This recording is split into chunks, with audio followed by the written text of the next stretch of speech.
It's really good to see you. My name is Richard Hardy. I'm the chair of the Electoral Area Services Committee. We're going to get started today with our meeting. We've got a full agenda. But before we get started, first and foremost, I'd like to, again, remind folks that in case of an emergency, we have access on my left and access on my right. We'll meet in the parking lot. If anybody needs washroom facilities, they're out the door, down the hall, and to the in behind us, and the two washrooms in the foyer right in behind us here. So with that being said, again, like to get started into the meeting. And first item, of course, on the agenda is a recognition of traditional territories of the Comox peoples, the traditional keepers of this land. And just like to acknowledge the Comox and Bangladesh peoples whose territory that we're working in today. So next item on the agenda are delegations. Thank you. Actually, Mr. Chair, if I could, before considering receipt of the delegation here on the agenda, we've received 2 requests to be late delegations at this meeting, and I'll read those 2 requests off, and then the procedures would have the directors consider those late delegation requests, and there would have to be a 2/3 majority vote to accept those late delegations. The first one is Jonathan Brenner, representing the Saratoga Speedway Complex Concerned Citizens, and that would be regarding the rezoning request at Saratoga Speedway. And then the second late delegation request is from Curtis Scoville, representing supporters of Saratoga Motorsports Park, and that would also be regarding the rezoning application. So if the directors do want to consider these late delegation requests, they would have to pass a resolution to that effect.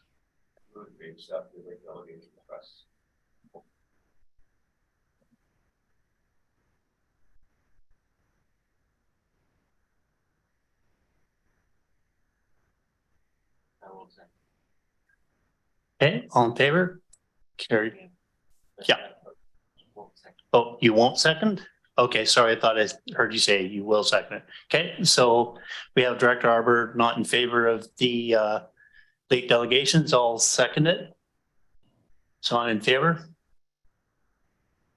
All in favor? Carry.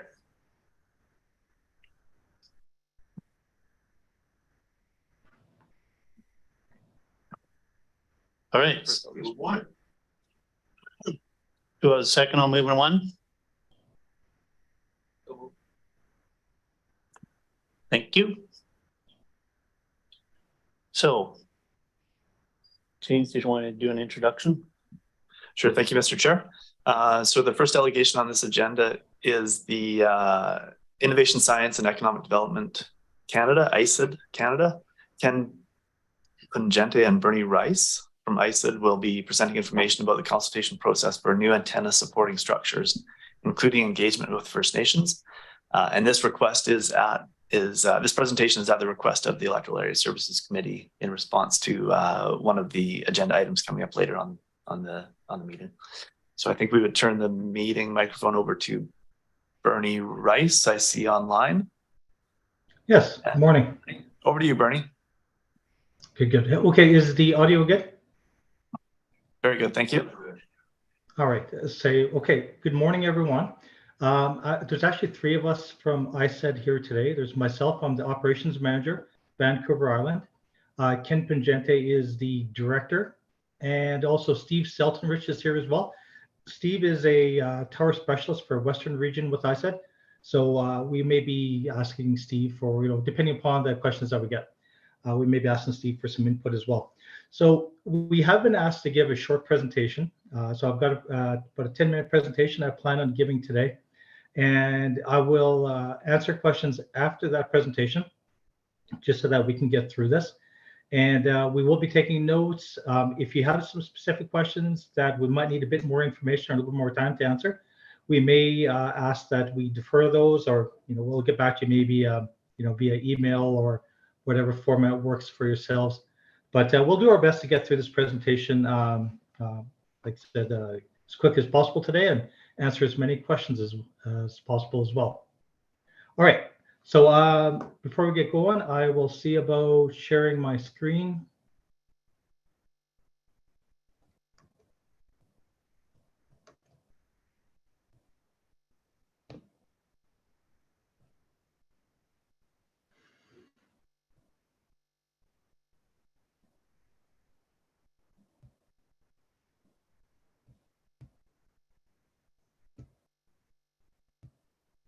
All right. Can everybody see this, the slide? Yes, it's just coming up. Yeah, facts about towers. All right. Okay. So let's move on to the next slide. Excuse me. Okay, so this is just, I guess, a bit of a pictograph, just kind of explaining the basic process that we would expect to see when a new tower is being proposed. And well, of course, before any new tower is proposed, we would always expect that proponents that that need communications or want to provide communications to share existing structures. And it makes sense to share before we build new, and this sharing could also involve, using existing infrastructure such as buildings, grain elevators, whatever other structures might be available already. But I guess looking into this, so we see the demand for communications and wireless connectivity in Canada increasing, at a great pace. And because of that, we're seeing the telecom companies want to install more towers, just enhance their wireless network. If a municipality doesn't have their own developed protocol, tower setting protocol, then we would expect that the proponents would use a public notification process that's identified in CPC 2003, which I'm sure most of you are aware of, as I understand that your organization has recently implemented their own process because of shortfalls within the CPC. The CPC that was developed, it was meant to be just a starting point, very basic rudimentary steps to get a new tower installed, or the proposal to get it installed. But because every area is different, we got rural areas in Canada where you don't have anyone for miles, and you have other urban areas where if you were to have a consultation distance of 5 kilometers, you could if you're downtown Vancouver, you could have like thousands and thousands of people that need to be consulted, and that might be unmanageable as well. So that's where we're expecting municipalities to implement their own tower setting policies, based upon the areas that they govern. So if there are no existing structures, then of course, we expect the proponents to go through a system to meet with municipalities, to discuss with them, propose, make a proposal for what type of tower that they might want to put in what area, and have those types of meaningful discussions, well in advance of them actually going through and maybe start some of the engineering. After that, there is a notification process to notify the people within the area, depending upon whether CPC is involved or the local land use authority process. And of course, then there is the building portion, which is we expect that to be done within 3 years of the proposal or the proposal going to public consultation. Nope. Oh, sorry. All right. So moving into the next slide. So the land use authorities, they're better suited to to determine where these towers should be located. So that's why we always expect, or we would always hope that, like I said, these policies are already put in place. So that way, when the all these big telecom companies, or the fire departments, whoever it is that needs communications, can work with them in a reasonable manner to arrange to have these towers put up in a short period of time as possible. Okay, we do innovation science, economic development staff are available to assist, if there are questions with regard to the policy, and also if, like I said, there are specific questions that with regard to, like I said, there's always interesting issues when there's towers put up, especially when we're getting close to residential areas, or as we're seeing, even with agricultural land reserves as well. Okay. And innovation, science, economic development Canada, as much as possible, we expect these negotiations to happen with the Land Use Authority, but we do step in and help out in certain areas where, for example, Aboriginal notification is required, or if there is federal land, then Impact Assessment Act analysis may be required as well, and postings need to be done on those required websites. Okay, so if a new tower is required, so like I said, first step is, okay, we always want them to check first to see if there's anything existing that they could use. Barring that, then we expect them to contact the local land use authority and to determine what their requirements might be. And like I said, every LUA is different. They need to clearly notify and consult with the public and address any reasonable and relevant concerns. So, whether they're following your process or ours. And they also need to determine whether Aboriginal notification is required. We can help out with that if there's any questions. Right, and then the final point here is that satisfy innovation, science, economic development, general and technical requirements, and also have to make sure that it complies with Health Canada's Safety Code 6, just to make sure that the RF radiation coming from these towers is going to be installed safely for Canadians. So in developing your own process, the Canadian Wireless Telecom Association and the federal Canadian municipalities developed their own process, or developed a draft process template, which could be a basis, a starting point for LUAs to use, and build upon for developing your own. That way you don't have to, develop your own process, because there are lots of little things to think about. It's nice that this is already done for you. And of course, we're always available to help if you have any questions and provide input to that policy. And I assume there might be some questions today with regard to your policy, and we'll do our best to answer those questions. All right. Okay, any questions? And how do I, just a sec, I'll try to see if I can stop sharing here. So Bernie, I have my hand up here. It's Ken. Oh, sorry, I didn't see that. Sorry, That's Ken, okay. Go ahead. Thanks for the presentation that you've done on behalf of ISED. I just would like to preface this, well, after the fact, I guess now, but we were asked by your planning committee to provide an overview, a general overview of the tower siting process from ISED's perspective. I notice on your agenda that you specifically mentioned 1388 Eleanor Road.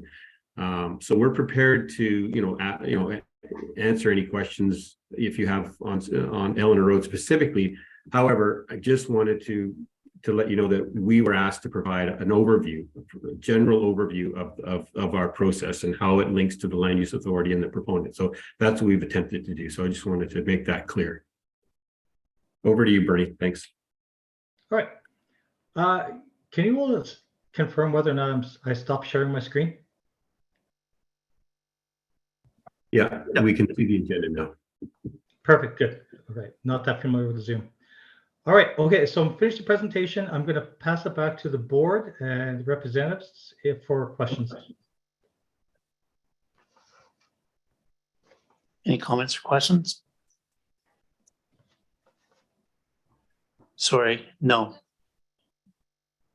It's all right. Okay. Okay. If there are no questions, sorry, Bernie, just one sec. Sure. Just clarifying for the audience that the representatives on the screen are from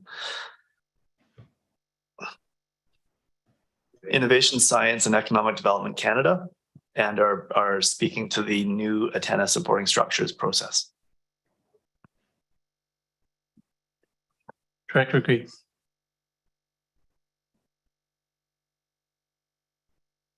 All right. Thanks, Bernie. All right. Can you hear so me no there? question? Oh, yes. It's Edwin here. I'm a director for AUC in the Comox Valley Regional District. I'm just wondering if there's any other jurisdictions that have the same kind of criteria and public outreach that we've instigated with our antenna siting at the electoral area here. I know that it's not shared by the municipalities in the Comox Valley Regional District. I'm just wondering if anybody else has a similar process that we have required site path to go through. When you say other jurisdictions, like other legislative authorities, because there are a lot of a lot of the legislative authorities across Canada have implemented their own process. A lot of them may have implemented the process, that draft process I spoke about earlier, but some of them have went out and, completed their own process as well. That is different from that.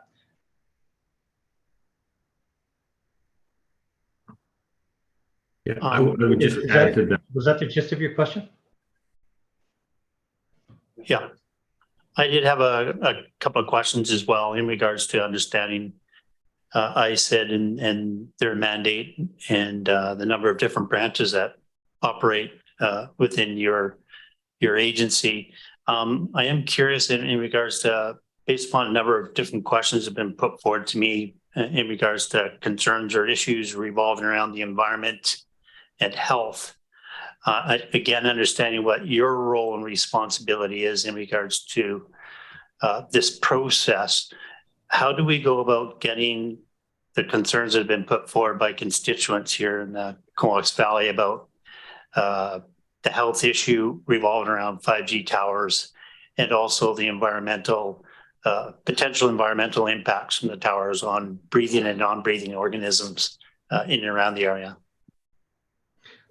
Specifically with regard to health, so Safe Code 6 is a Health Canada requirement. It's their document that they've set that level, after, working closely with other international organizations to set that level. And we actually do take measurements of not all towers. It's up to the telecom company. They have a process. I think about every 7 years they have to do a Safety Code 6 inspection, measure the signal levels coming off those, but to make sure that they're safe for Canadians. But generally, we do a random selection of towers across all of Canada. We have some very expensive calibrated equipment, not the $50 equipment that you buy off of Amazon. And we'll go and we'll take measurements. Generally, what we find with cell towers is that the maximum reading we'll get off a cell tower is probably about 2%, and that's the maximum. A lot of times it's much lower than 1%. It's at 2% of the allowable safe limit. So if we're worried that 100% is that's the point now where maybe we have concerns, well, 2% is considerably less than that. So for most cell towers, we're not seeing much for safe concerns. Now I know there are a lot of concerns. There's a lot of misinformation on the internet. And a lot of people that have probably spoken to you, or gave comments, are looking at this information on the internet. In Canada, we have Health Canada's limits to, that's what we regulate. That's what we reference whenever we're taking our measurements. And but if anything is above 50%, it is a station of concern for us. And we have very, very few of those across Canada. So if I could, again, with a follow-up in regards to the environmental side of things for breathing and non-breathing organisms in and around the cell tower. Also, I have a question in regards to studies or science revolving around fish. And I understand that tower isn't around a fish-bearing stream. So is there a referral that goes out to these other federal agencies from ISED in regards to any concerns or issues that other federal agencies may have? Steve, I'm wondering if Steve might be able to speak to that point. In general, what I will say is that ISED is responsible to ensure that policies that have been implemented are followed. We are not health experts. We are technical experts with respect to radio communications. And that's our primary objective, to make sure that all the technical requirements are met. And we rely on our other federal partners, like you suggested, to provide us with the health limits. In terms of liaising with those other partners, in terms of the health requirements, Steve, perhaps you could speak to some of the engagements that we have with our federal partners. Yes, for sure. Good afternoon, or good morning, I guess. I'm based out of Alberta, so it's almost noon for me. As Ken mentioned, the responsibility falls down to the proponent. They're responsible to ensure that whichever statutory requirement is available, they're to follow it. So when it comes to environment, the Impact Assessment Agency, used to be called Environment Canada, is the lead federal department for all environmental activities. It's the proponent's responsibility to ensure that they're adhering to all the environmental part of the Assessment Act and responsibilities. As our federal responsibilities, we just have to ensure that the proponent is following anything that is addressed by the impact agency.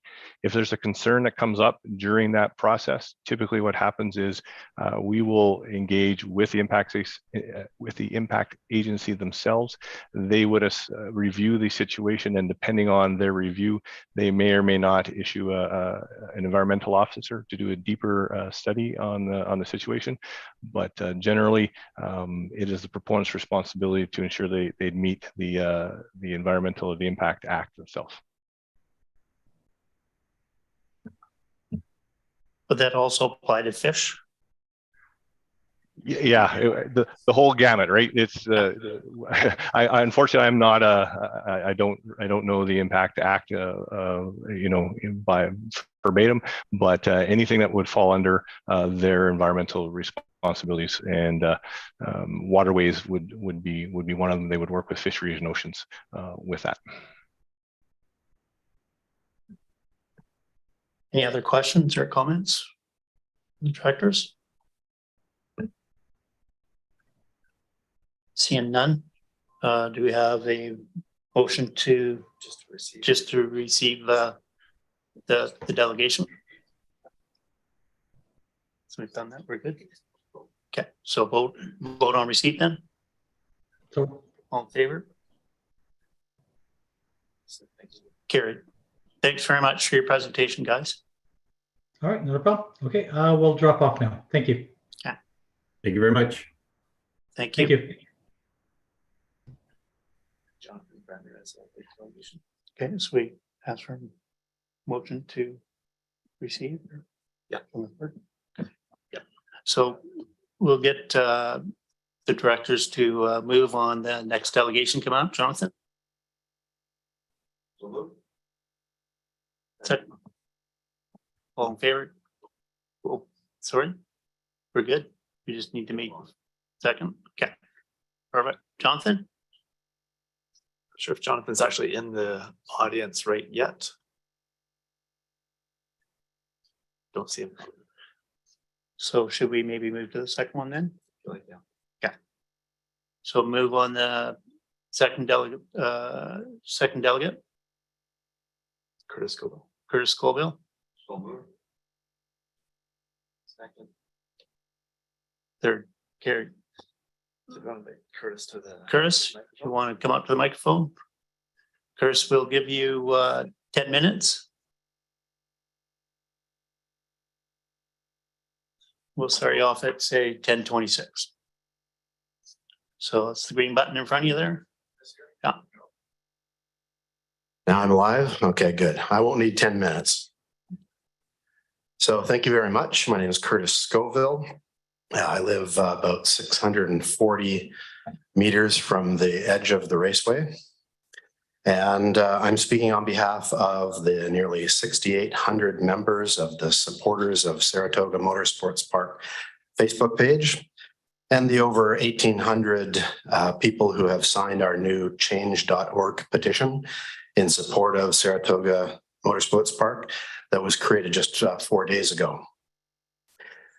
Despite my desire to criticize both the arguments and the tactics employed by the Saratoga Speedway complex concerned citizens, I'm going to focus on the two most essential and immediate points that are relevant today, because the rest of the debate should properly be left for the public hearing this summer. Firstly, the SSCCC do not speak for the majority of the residents of Saratoga and Miracle Beach. That was made clear last year, and if anything, their influence has decreased despite their hostile takeover of the Saratoga and Miracle Beach Residents Association and their cruel and disrespectful conduct at the recent Sambra meeting. On behalf of the majority of Black Creek and Area C residents, I'd like to apologize to Edwin Grieve for the treatment that you had to endure at their hands. Secondly, it is that a proper public consultation process be made available to the benefit of the applicants for this zoning amendment and for the residents of the area and for the thousands of families who cherish Saratoga Speedway as a terrific entertainment and for many as a family tradition, and for the 50+ summer jobs created by the Speedway for students who might otherwise have to drive back and forth to town every day for work all summer long. The supporters of Saratoga Motorsports Park welcome the opportunity to hear from everyone affected by this zoning amendment through a fair and open public process. That is what a public hearing is. It's not a perfect process, but it's much better than what we've been experiencing for the last year and a half with repeated delegations. Thank you in advance for recommending a public hearing this summer. Can I go sit down or do you have questions? Any questions from directors? Not seeing anything. Oh, sorry, we do have one. Director Green. Thank you very much. And to the chair, thank you, Curtis, for coming forward. I always have supported solution-based, respectful discussion on this and other issues as well. And thank you for acknowledging the unruly meeting a couple of days ago. But that being said, we have a possibility of going to public hearing on this. I just was wondering how the narrative has been changed here, because what we're looking at, and we'll be discussing it later on, I think number 5, is it? That the narrative has kind of been hijacked, and rather than being a rezoning application, it's basically becoming an attempt to shut down what is now a legal non-conforming use. So what has to be understood, and after writing 90 emails to this effect, I keep repeating it, but regardless of the outcome of the rezoning of the campground, the Saratoga Speedway can continue operation. And that seems to be lost on the public. So I just want to take that forward first. As far as the campground goes, I think there's probably possibilities there of working a compromise. I think that a lot of the concerns are maybe overinflated. So again, that's basically what the issue here, what the discussion is all about, and why we're going to a public hearing. Because there is another piece of the parcel too, which is a small piece in the bottom that the owner wants to zone commercial, and it's contiguous to other commercial properties, so it makes perfect sense to me. But the campground is the issue here. That's what should be discussed, because the Speedway itself, as I said, it has been in existence since 1969 and can continue to exist. And I think it's better to bring it in with proper zoning so we can put more controls and measures in there to mitigate some of the major concerns. So I'm very grateful that you stood up for me, and I thank you very much for that. Thanks, Edwin. I don't think there was a question for me to speak to there, but I do think that the narrative has not really changed. I think that there is no compromise really being sought on this. The critics of the Speedway, it's a diverse group, but at its core are people who are going to oppose the Speedway on the basis of that it's motorsports and it burns gasoline, full stop. And I believe they will attack the Speedway until they get their way, which is that the Speedway gets shut down. The noise bylaw, I think, is of concern to many people, and rightfully so. And the Speedway owner has taken that very seriously and done more than any previous owner at any time in the history of the Speedway has ever done to do things like impose muffler restrictions. I live, like I said, 640 meters from the Speedway. It's quieter than it has ever been in the 18 years that we have lived here. Thanks, Curtis.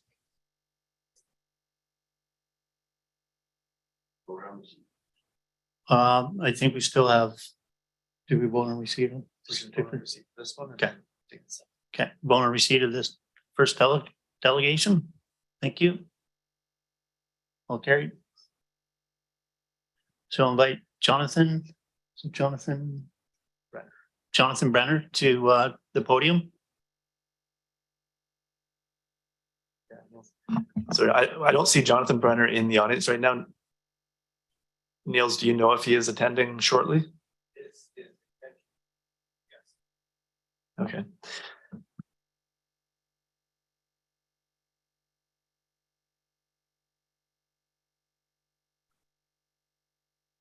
We comfortable with moving on with the rest of the agenda, and when Jonathan shows up, we'll give him the 10 minutes.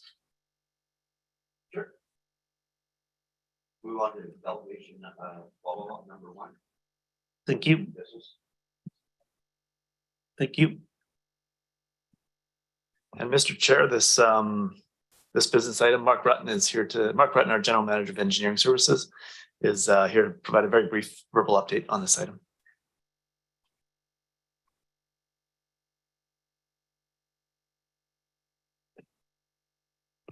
Oh, thank you. It's red. Thanks, James. Through the CEO and through the chair, I don't have much of an update, but we did receive 2 delegations on the Graham Lake Water Local Service Area. And we took notes of those delegations. We have an upcoming public information meeting for the service next Monday, and we'll be addressing the questions and comments at that meeting. Robert. Yeah, thanks. I think it will be great to go to the community on this and have a comprehensive update on the situation at Graham Lake. I was wondering if between now and then, have we had any touch base with the major funder on this through the provincial program and the ISED program? And I know that the program is wrapping up for BC and that monies have to be allocated for the province by December 31st. I imagine that some projects may not proceed across the province. I'm wondering if there's an opportunity to have a discussion, if there could be the potential for a top up to the grant, should other projects not proceed in the province, if there's a process for us to add the amount and make them aware of that, or whether staff has already had discussion with the funder, and if you have an update today. I'm not aware that we've had any follow-up with the funding agency, but I can definitely take that back and see if there is an opportunity for that discussion and to find out what happens to unallocated funds when projects don't move forward. I would really appreciate that. And I have talked to both our MLA and MP, and I think everyone's just conscious of what's happening. I guess they're still, we'll get our piece of work done by the summer or a little bit later around some of the options. But I think the more we stay on it and understand the full suite of options, including potentially more funding, that would be awesome. So thanks to staff for following up.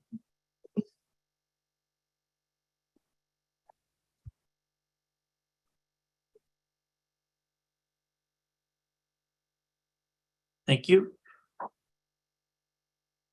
Any other follow-up there, James? No. Okay, so moving on to the resolution status report. I guess let me move. Oh, sorry. You're absolutely right. We do.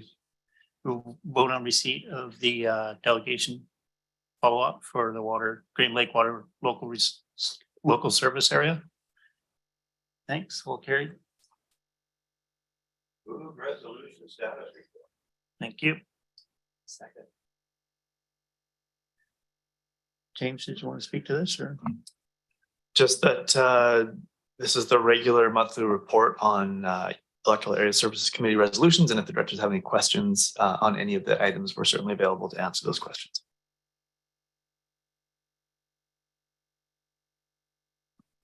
Director Robert? Yeah, thanks, Chair. Just in relation to item 6, the report be prepared on the existing community park service. I noticed there's not a timeline on it. So are we looking like at the fall or the summer or winter? Just trying to get a sense of when we might see something back. Thanks, Director. Yeah, we can update the report to indicate that I believe it's looking for the early fall, just to be able to pull together a fairly high level picture of what the community park services currently operate as. Okay, that's great. Thank you. Okay.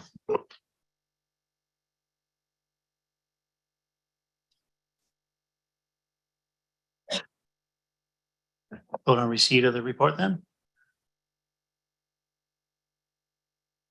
All in favor? Carried. I will move number one.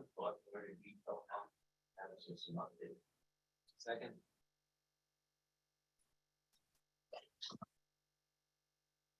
Mr. Chair, Dylan Thiessen, Policy and Planning Analyst, will introduce this report and be available to answer any questions from the directors. So Dylan, over to you. Thank you very much for that, and good morning. Through the CAO to the chair and the directors, at the March 6, 2023 meeting of the Electoral Area Services Committee, the directors considered granting a letter of concurrence for telecommunications tower proposal at 1388 Eleanor Road, but asked to first hear from Innovation, Science and Economic Development Canada on their engagement process and requirements. Fortunately, we were able to do that this morning. Staff's report remains the same with the same recommendation and rationale as the previous meeting. Staff are recommending that a letter of concurrence be granted as the applicants have addressed the guidelines and requirements outlined in applicable bylaws and policies and have completed the consultation requirements.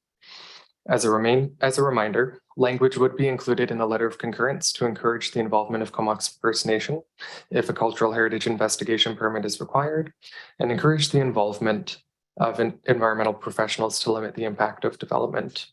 In line with this, TELUS, we've received word, has already begun working with Comox First Nations and qualified environmental professional on the project.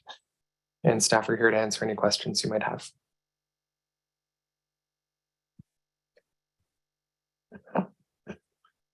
Agreed. Thank you, Mr. Chair, and through to Dylan. The last bit you said, did you say that we are working with Comox First Nation, or we have a response from them at all?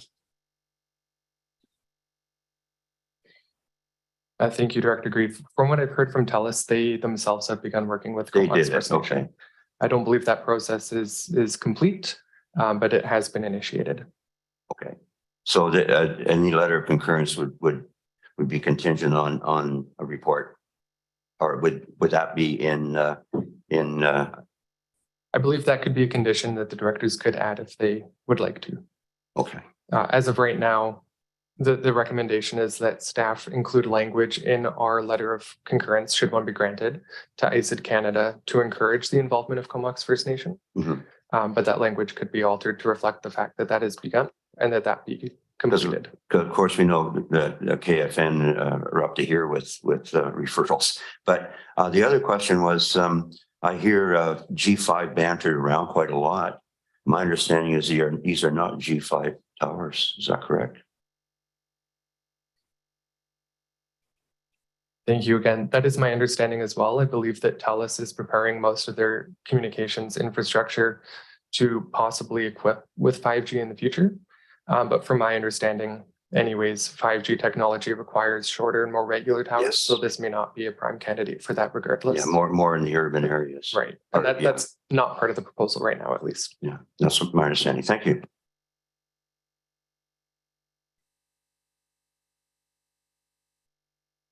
Director. Yeah, thanks, Chair. I want to acknowledge that, we had some really extensive delegation and consideration of this matter a few months back. And I know people prepared, put a lot of time actually preparing for that and bringing information to us. And I think that's not unique across the world. Actually, there's a lot of people that have concerns, and I think we've had extensive discussion around some of the unknowns around these technologies.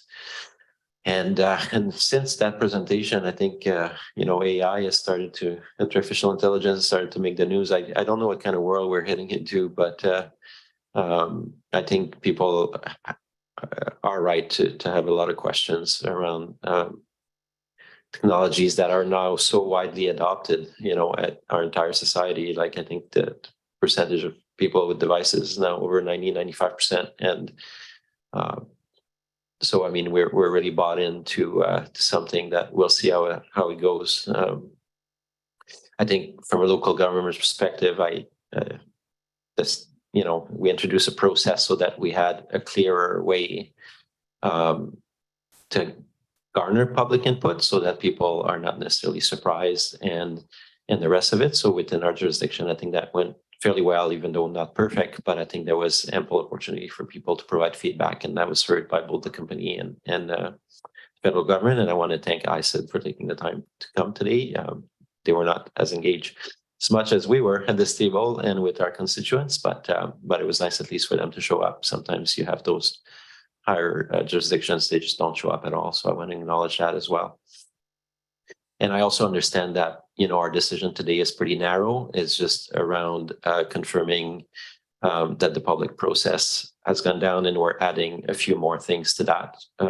Public health concerns, asking for them to put some efforts on public health concerns to be addressed. And the chair spoke a bit about that today. Comox First Nation, I think that's a step that's still not quite there as far as I know in terms of response. So, and then I note that our Advisory Planning Commission and our Parks Department asked that the tower be sited in the northeastern corner of the property, so the farthest away possible from both the park and the road and such. So, yeah, I don't find a lot to ground non-concurrence today, but I would like to say that you know, definitely, I think that people who are paying attention to this issue should not let up. And even though I have a phone and all that, I still have those questions around long-term implications and what it means for us. So, the battle, I'm sure, will continue to go on. Thanks, Chair.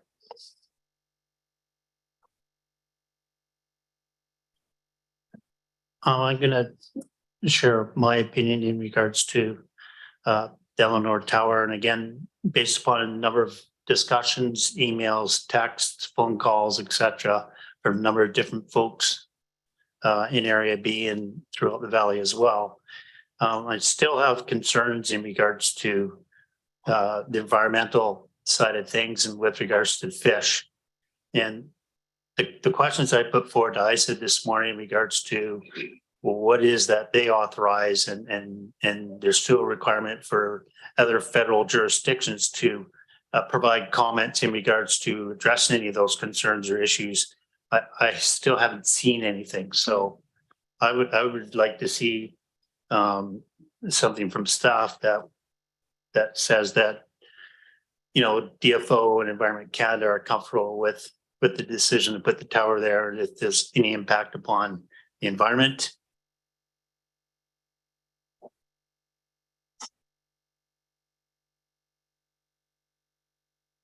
Dylan?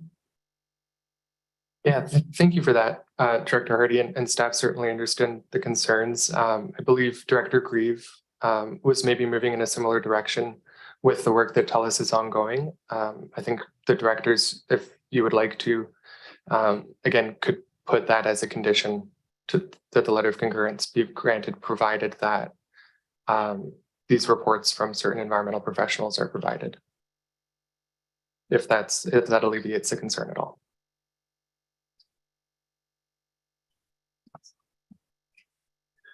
Yeah, Dylan, the recommendation speaks about submitting a letter of concurrence that encourages certain actions and follow-up. Are you suggesting that that motion be adjusted to be more specific around conditions? Dylan will let you answer, then Director, you can follow up. Only James, if that would help address the director's concerns. Certainly the motion is on the table as is, and it could be voted on as is as well. Director Harbour? Just to support the chair here, since you have a specific ask around fish, and we also had a delegation from Little River Enhancement Society, right, talking about all the efforts that are going around fish, and it's true, like what are the potential impacts. So my suggestion, Chair, if you find it helpful, is we could simply ask to add a qualified environmental professional be involved to mitigate environmental impacts, including reviewing existing research on fish impact. That would help. Okay. And I do want to clarify though that the condition or the requirement may not be something that the regulators would look to the local government to actually addressed before proceeding with their own process. As noted, local governments have a limited ability to regulate in these conditions, so it would be a request, a strongly worded Yes. request, but that would be the extent. Yeah, if I may, I envision it as such, as a request, and it would be good if they can at least provide information, relevant information, and if not, I mean, we're not the decision maker on this one, right? But we can suggest things that I think are helpful.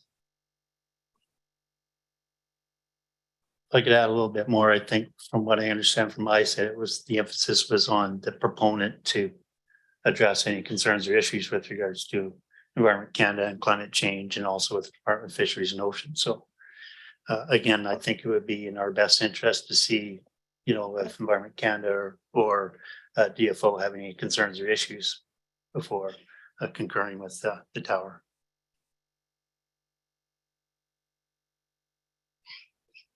So do we need to put forward a resolution here, or we good with the language, or? Like the recommendation in the staff report with the additional wording specific to the fish habitat would result in a letter of concurrence being provided by the CBRD board. If you're wanting response from Environment Canada and Fisheries and Oceans Canada prior to that letter of concurrence, then I think a different resolution would be required. I'm not sure, Dylan, if you can speak to any response from Fisheries and Oceans Canada or Environment Canada at this time. Thank you for that question, James. Through this AO to the directors, no, the Department of Fisheries and Oceans is not a department that staff would normally communicate with on this type of matter. Again, I appreciate your reminder about the local government's limited role in this process and the sphere of our involvement. I think staff tried to address the resolution as best as possible to relay these concerns to ISET Canada. And then TELUS already having undertaken this work, I'm sure, I don't think would abandon it, they would see it through. So that would be part of this process as well at this point.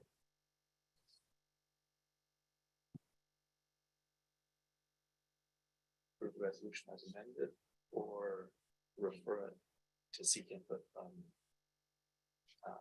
TFO. That's what I would like to do. To refer. Yeah. So we have to ask for a motion about that. So I'm asking for a motion for, in regards to referring the decision revolving around the concurrence for the tower on Eleanor until we've received further information from DFO and Environment Canada. Can I put forward a motion? I'll think.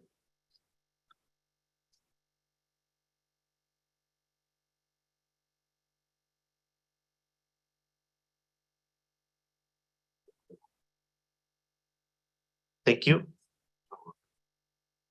So put forward a motion, all in favor? Carried.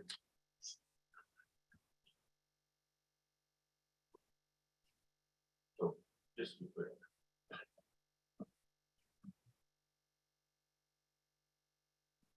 Patrick, So just to be clear, we're adding the Environment Canada piece to this, is that correct? We want to hear back from them?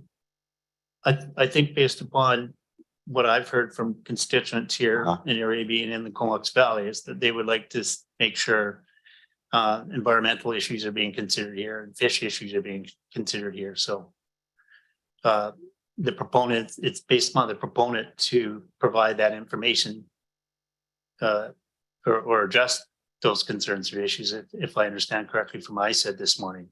So is it in the best interest of the CBRD to get those answers for our constituents in the CBRD or not?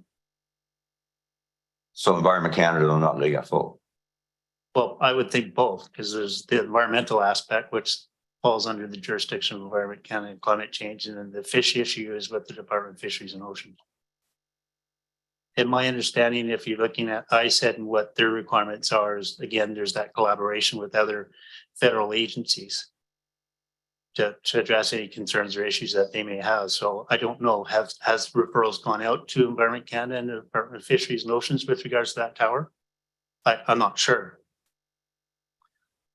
So Dylan, maybe you can comment on that. Thanks.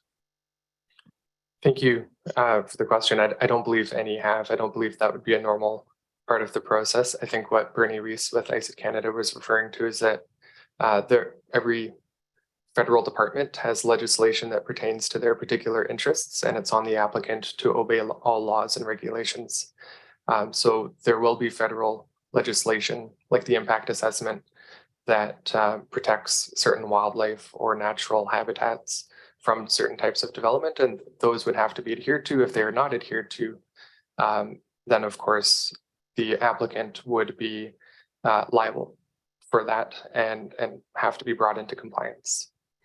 But do want to confirm again that TELUS is working with a qualified environmental professional that's usually a registered professional biologist to work alongside them and prepare a report, if that may also be satisfactory. So we'd be waiting for a letter back from the feds, one way or the other, right? To say they have no concern or they have concern. I assume so, yes. Okay. I think staff would take this resolution away and be able to report back to the Electoral Area Services Committee, just in regards to that process and whether that kind of a referral can be expected. It sounds like it may not be available from the federal government, and then we would return this topic to a future committee meeting. Okay. So we defer this and wait for a report back, one way or the other. Okay, that's great. Thanks. Understanding is. Vote now. Okay. Understand Jonathan is in the room, one of the delegates. No, I thought we had, no. Yeah. You just had a follow-up question. Yeah. Do you want to vote on it again, Edwin? No, everybody's fine. Okay. Jonathan. Thank you. So Jonathan, we're going to give you 10 minutes. We'll give, again, maybe we'll get James to introduce you here formally, so we know who you are and who you represent. Thanks. Thank you, Mr. Chair. So as the committee confirmed, a late delegation request from Jonathan Brenner, Saratoga Speedway Complex Concerned Citizens, and the delegation will be regarding the rezoning request at Saratoga Speedway. So Jonathan, over to you. Can you play that connection, that video?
Jonathan, just reminding you got 10 minutes. Or you had 10 minutes for your presentation, so. I want to see just the end of this, and you'll see why. You can skip to that part if you want. So, I think it's only stuff.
This is from 1.6 kilometers away from the speedway.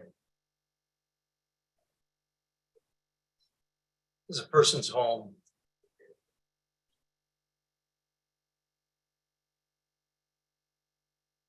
This young woman has children, one being autistic, significantly affected by the noise.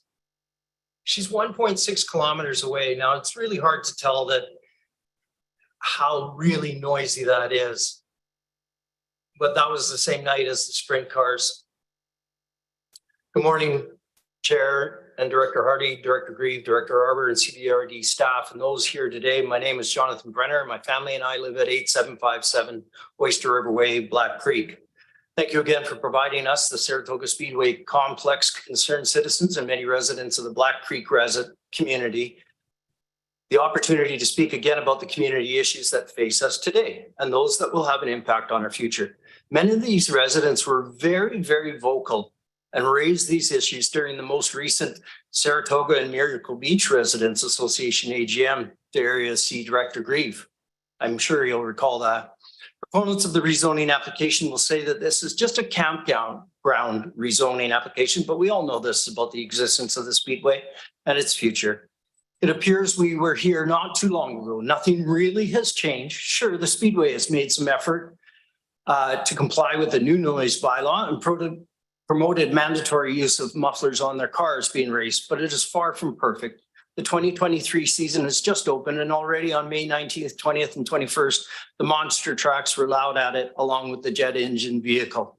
This was far from muffled to an acceptable level and could be heard well above the 65 decibels to the closest residential property, which every other member of the Comox Valley has to abide by. Furthermore, on May 27th, the Saratoga Speedway did not cease operations until 10 p.m., which violates the current bylaw. If this is what we can expect for the remainder of the season, then residents of the Black Creek will be subjected to the nuisance that disturbs their peace, rest, enjoyment, comfort, and convenience of their homes and property. Mr. Warren, in his May 30th, 2023 staff report, he notes that the regional growth strategy factors were considered in detail in the CVRD report dated February 9, 2022. The boxes indicating ecosystems, natural areas and parks, public health and safety, and climate change have all been checked off, meeting the RGS criteria. With woefully inadequate sound studies, no property runoff water sampling done, and no measurements of the air pollution with the effluvia that comes from the promoted burnouts, as we've just seen, we asked the CVRD regional growth strategy goals, how can those be met? Significant air, noise, and water pollution continues to harm our Black Creek community. In addition, local economic development is also checked off. Are you aware that the Saratoga Speedway noise must now be declared by property sellers in the area? This has not only considerably reduced the value of our properties, but has hindered the selling of properties as well. A good example of this are the properties for sale on Schultz Road, Wilford Road, and Cedar Ridge Road that are having a hard time selling related to this required noise declaration. How does the Speedway complex promote a complete community, environmental stewardship, food systems, health and wellness, and thoughtful living align with the RGF? The fact of the matter, it does not. We've asked many and many times for the local area plan to be completed prior to a decision on the rezoning application. A draft plan was prepared and has been sitting on the shelf since 2016, 2017. Interestingly, that plan did not envision a racetrack expansion or large campground. Unfairly, completion of the plan has continued to be waiting for some other plan, study, document, or other reasons for the past 7 years. A rezoning public hearing is not the place to decide on what the local area plan will be stuck with without sufficient public consultation. We understand the RGS and the OCP will be reviewed and signed off before the local area plan will be completed. Area C Director Grieve at the recent Sombra meeting stated that the process is that the RGS and then the OCP must be completed before an LAP or the local area plan can and will be done. This is confusing and contradictory because we actually have a signed RGS and a signed off OCP, but we still haven't finished that LAP. We're all told So Jonathan, we're going to give you one more minute to wrap things up here, okay? Yep. Thanks.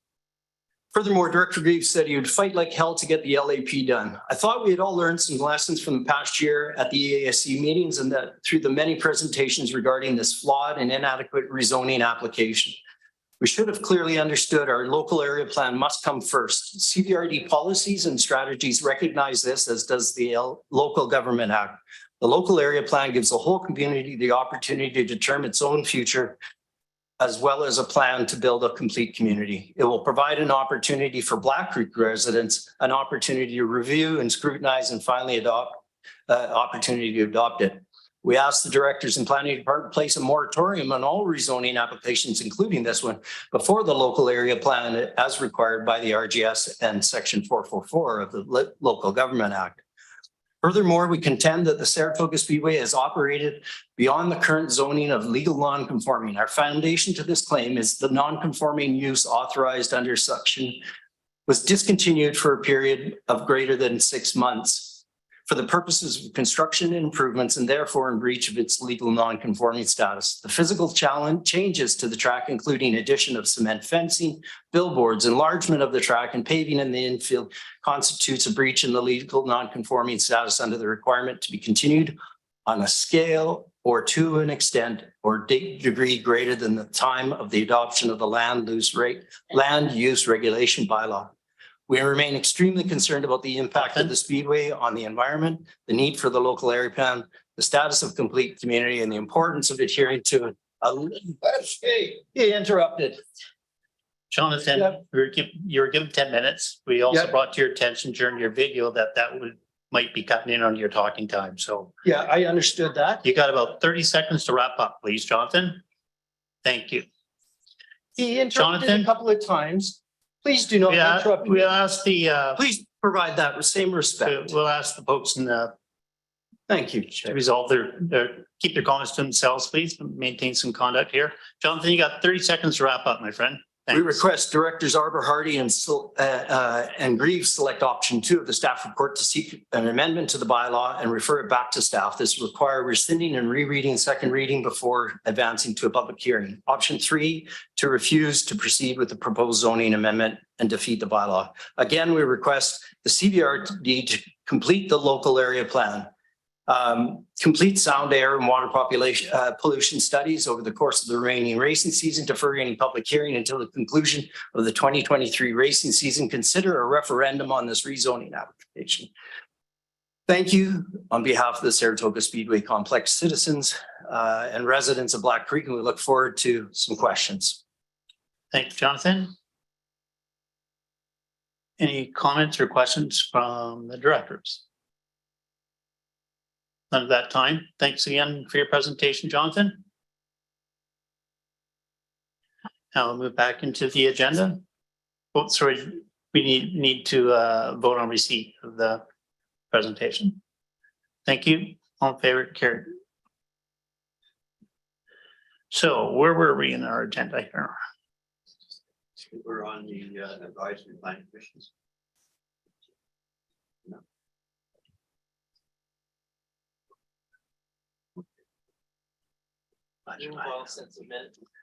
Thank you. Second.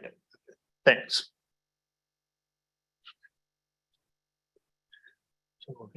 Just receipt. We've done that. Okay. Yeah. Okay. Carried. Thanks. Move 3. Second. Thank you. Thank you, Mr. Chair. And Brian Chow, Planner 2, will introduce this development variance permit and answer any questions that the directors may have. So Brian, over to you. Through the CEO to the committee, we have a development variance permit application for an accessory building, which included a mezzanine under construction at 1868 Fern Road. This property is approximately 0.19 hectares in size and is zoned Country Residential 1. At the stage when a BCLS survey was required, the BCLS survey shows that the building was built inconsistent with what was submitted in the building permit, as well as the zoning bylaw. The applicant applied for a development variance permit on 2 factors. The first one is to reduce the minimum rear yard setback from 7.5 meters to 7.2 meters. And the secondly, to increase the maximum combined accessory floor area from 200 square meters to 256 square meters. Planning staff supports this variance because the impacts of noise, privacy, shadows, and fire separation to adjacent neighbors are expected to be minor, and that the variants are in keeping with the intent of the zoning bylaw in terms of the relative scale between principal and accessory buildings. Advisory Planning Commission for Area B met in April, and they supported the DVP because they believe that it will not affect the neighborhood. Adjacent owners' letters were mailed, and as of today, I've received 1 support email from an adjacent owner at 1854 Fern Road. The applicant, Doug Ingram, is in attendance to answer any questions that you may have, Mr. Chair. Any questions? Not seeing any questions, James? Do you want to give the applicant the opportunity to speak if they have anything to say? If the applicant's here, we'll provide them a few minutes to provide any comments in regards to the proposal. The application? Yeah, up to the podium, please. Thanks.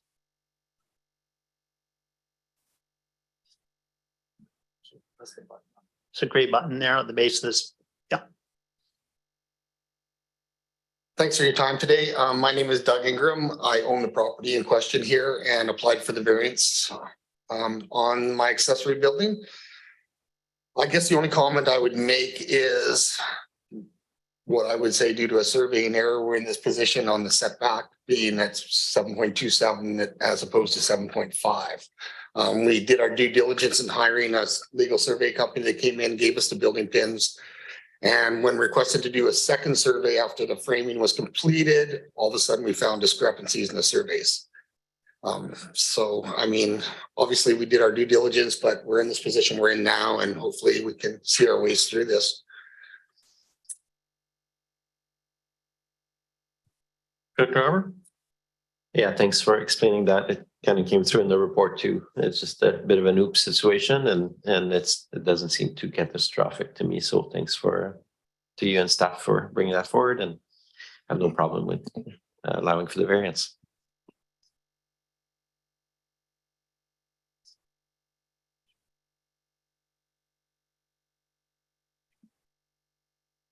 So do we want to have a vote on receipt of the report? Oh, release the prisoner first. So we're finished. Thanks. Yeah. Thank you. All right. Vote on receipt of report. On favor? Carried. And then Move to. Oh, sorry. So hold on. Sorry. Point of order. Apparently there is a piece of correspondence.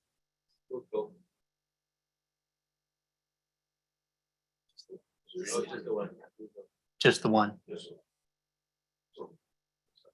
Second, carried.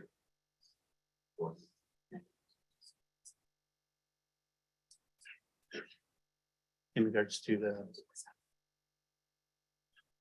So we're inviting folks up to the podium. Okay, thanks.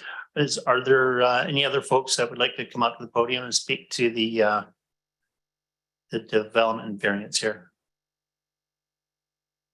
We'll ask it again a second time. Anybody want to come up and speak about the application? We'll ask a third. All right, not seeing anybody else wanted to come up and speak about the item.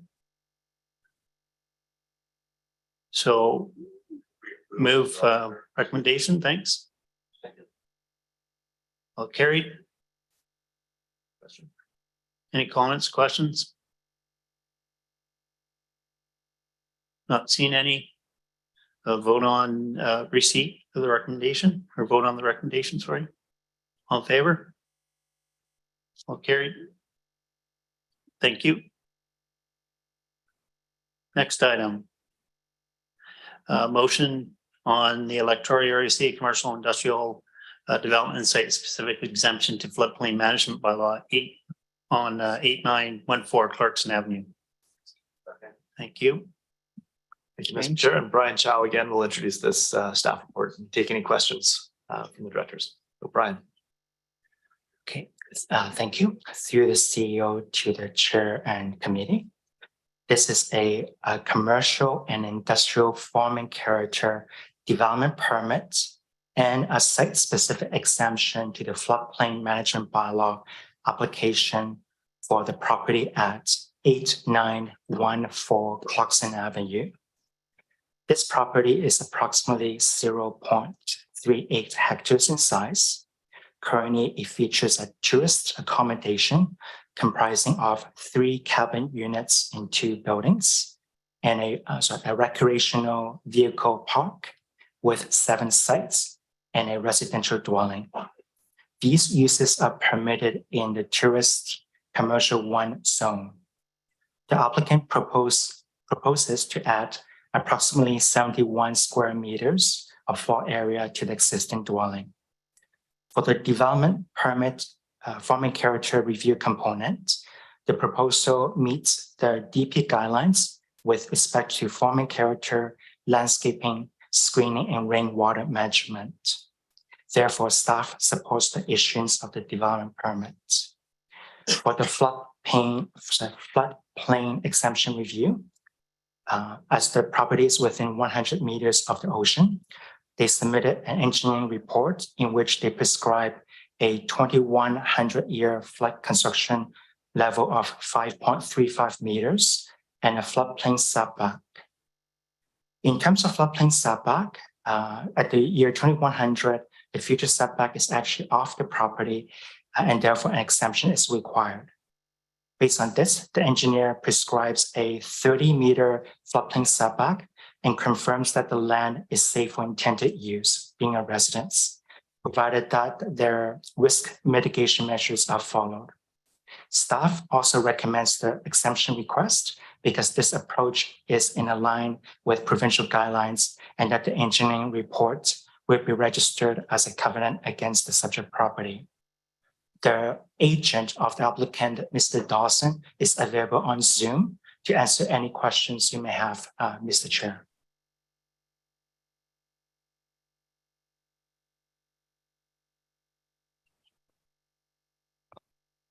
Ken Dawson. Mr. Dawson, it's Richard Hardy, welcome any comments or in regards to the application. Yeah, thank you for your time. Yeah, the owners, Doug and Carla, are way down in the States right now, and they asked me to sit in on the meeting. If there is any questions that I can answer, I would gratefully do that for them.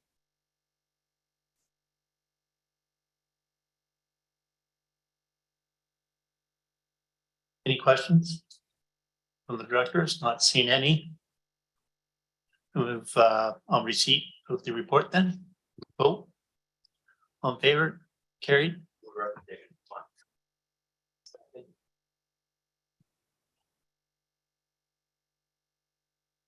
All in favor? Oh, sorry. Director Robert. Yeah, thanks.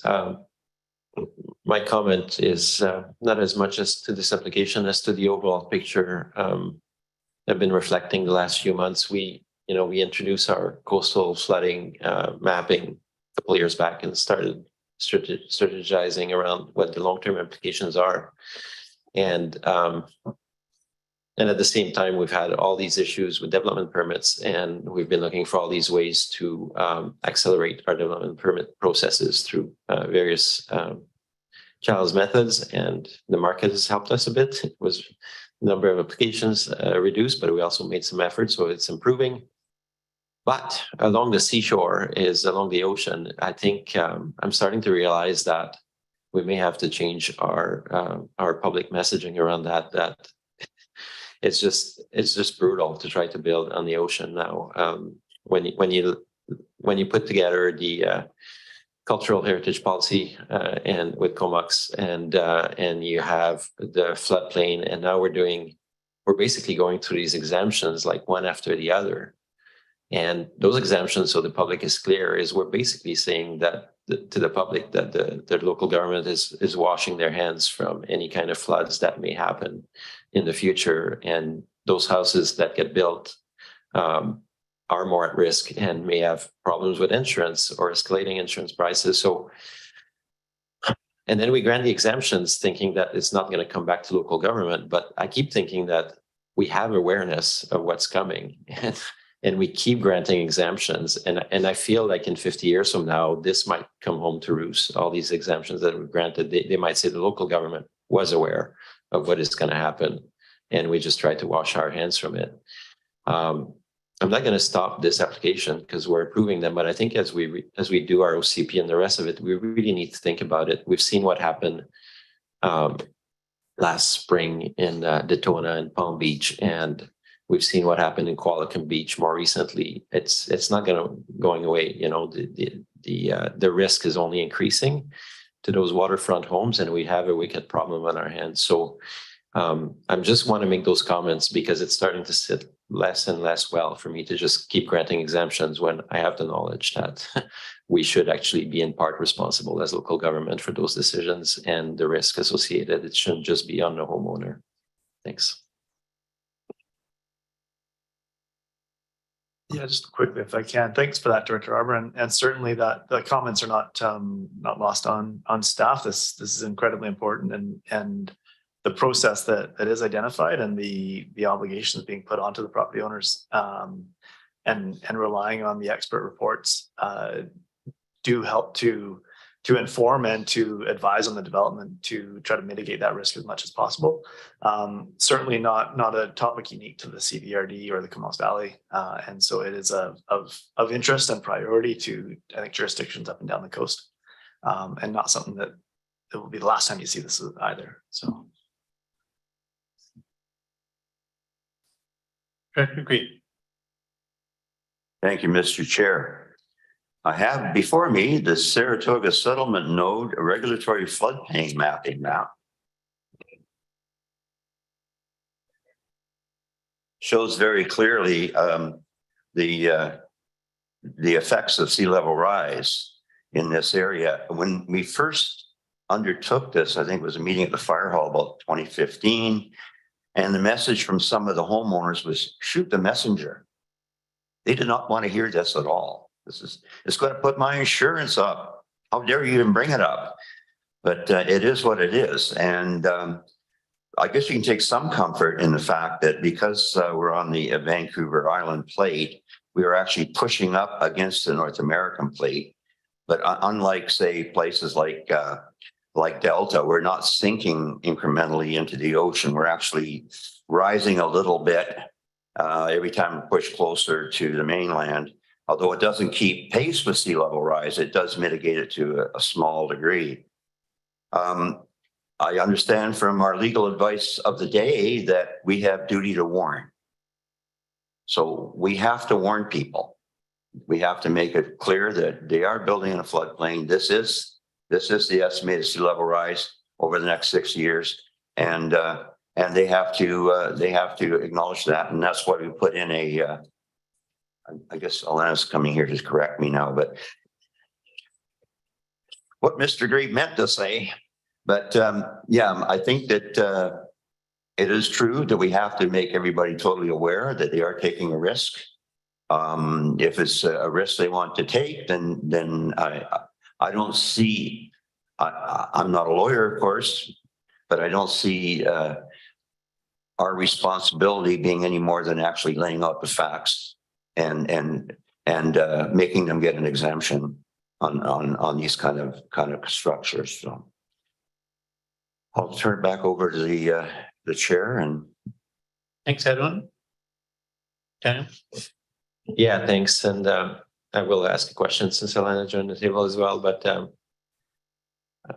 Dr. Grieve just took me back to my undergrad degree in 4th year when I took geomorphology, and the hardest formula I ever learned was isostatic adjustments of the plates. And I think James has a geography degree as well. You might remember those horrific times when we had to actually learn about this stuff. I think that all of our climate models embed those elements. So it's not like there's new information out there that's going to solve all our problems. Those things are well known in the studies. And the scale at which change happens is quite different from a geological perspective than from ocean rise perspective. My question to staff, maybe because I was mostly just commenting generally, and I realize we're still in an application, but it's still germane, I think, to this application, is what does staff have in mind in the future for looking at some of the issues that I've raised? Is that something that would come up in our OCP process or otherwise, so that I don't have to bring it up every time? Alana Mullally, our General Manager of Planning and Development Services, can respond to that question. Thanks, Alana. Thanks very much, James. Through Mr. Chair to the directors. I think you're wise to be seeing this shift, or we're observing a shift. So when the province amended their guidelines back in 2018, there was a clear shift to local governments. We'd always been tasked or had the ability to do a floodplain management bylaw, but these guidelines really changed the ballgame for us. And a big part of that has now influenced the engineering community as well. We've seen a shift in the way that those reports are being written, and the cautiousness, I would suggest, or the caution, pardon me, with which many engineers are preparing those reports. So we're seeing a lot more rigor. We're seeing caveats. I share that thought that in 10, 15, 20 years from now, we might be seeing that look back at local governments to see how we use the information that we had. So in terms of what we propose to do next for you is to prepare a risk hazard tolerance policy for you to accompany some of these decisions.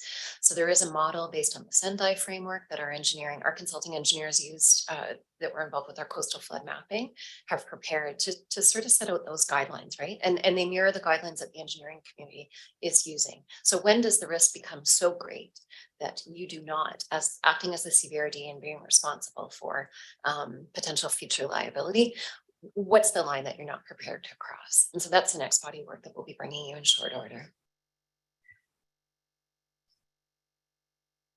Will be long going.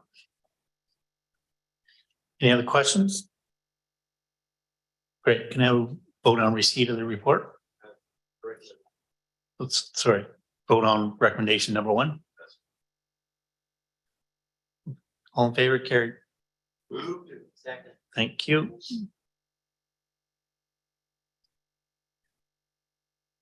Any comments, questions? Not seeing any. Okay, vote on recommendation number 2 then. All in favor? Carried. Move on. Second. Okay, thank you, Mr. Chair. Item number 5, Stephanie Pollock, our planner 2, will be introducing this staff report and answer any questions. It's a development variance permit in Area B. So Stephanie. Thank you. Through the acting CAO to the chair and committee members, this is a development variance permit application to increase the maximum height for an accessory building being a detached garage and shop from 7 meters to 7.6 meters. The subject property is located at 1962 Wilson Road, is approximately 1.5 hectares in size, and is zoned country residential 1. The applicant received a building permit in 2022 to construct the accessory building. The applicant indicated that the reason for the increase in height is due to finding that the water table is higher than anticipated and consequentially requiring the slab of the structure to be above the grade of the surrounding landscape. The site has been leveled, but construction has not commenced. Work stopped upon surveyor confirmation that the structure would be over height.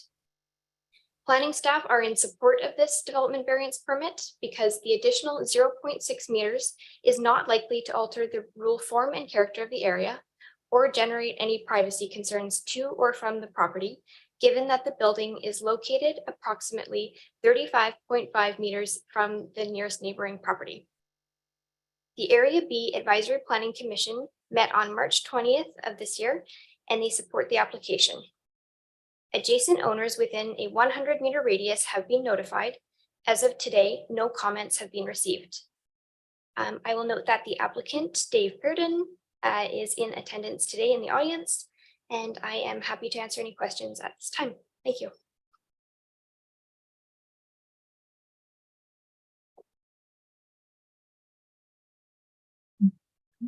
All right, we'll invite the applicant if he or she wishes to come up to the podium to provide any comments in regards to the item.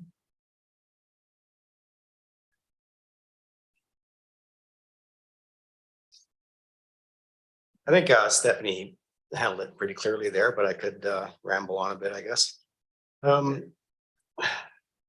guess what happened here is the client's designed a timber barn, or I guess I should call it a shop. It's not really a barn. It's not that large, with an out-of-town designer that lives in Alberta, and he doesn't necessarily understand the water issues that we have here, and some of the process of determining height, for the structure. Like, we are pretty strict in enforcing our bylaws here, and the surveyor has to, as a licensed professional, stand by what he says the height of the building is going to be. And he seemed to think there was a lot of gray area involved in that when I was speaking with him after.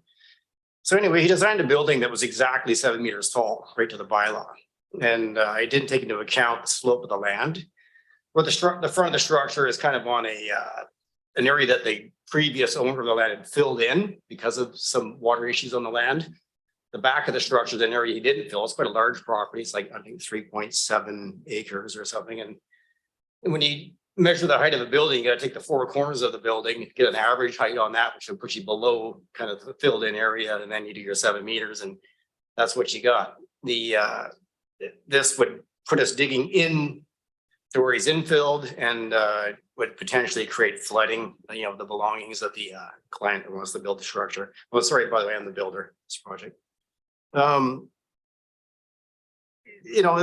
then in the neighborhood, they're large rural properties. Next door, we even have a very large shop in front of the guy, of the owner's house. That's it's sort of in character with the neighborhood. I've talked to all the people surrounding. No one's opposing it at all. I guess that's about it. I mean, we only actually need about 11 inches extra height. But in talking to the surveyor, he's like, Dave, please give me 0.6 of a meter. Just make it so it's reasonable, so we don't end up back in variance again, or like the tin on the peak of the roof's over, let's just make sure we got a safe buffer there. So, taking his advice as a legal professional, that's what we're going to go for. And the other problem that we had, as far as changing design, is they'd already purchased 140 reclaimed timbers to build this project, and wanting to use that as kind of a funky thing. And they come in a certain size.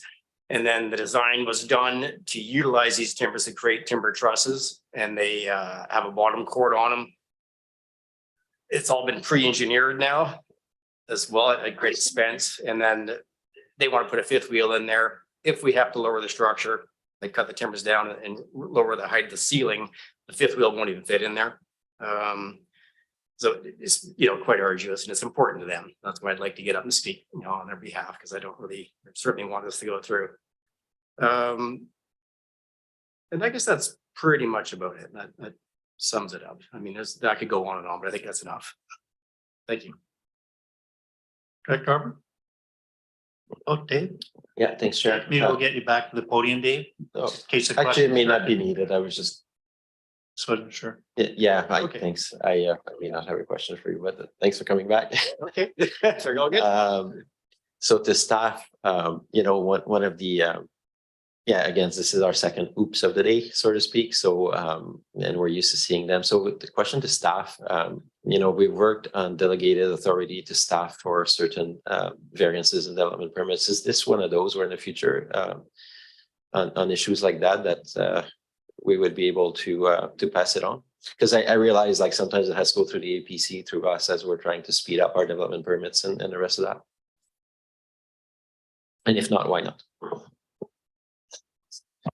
Ton, I'll look at it. Ton, or maybe Alan will come to the table and help with that answer around the what is required by the board.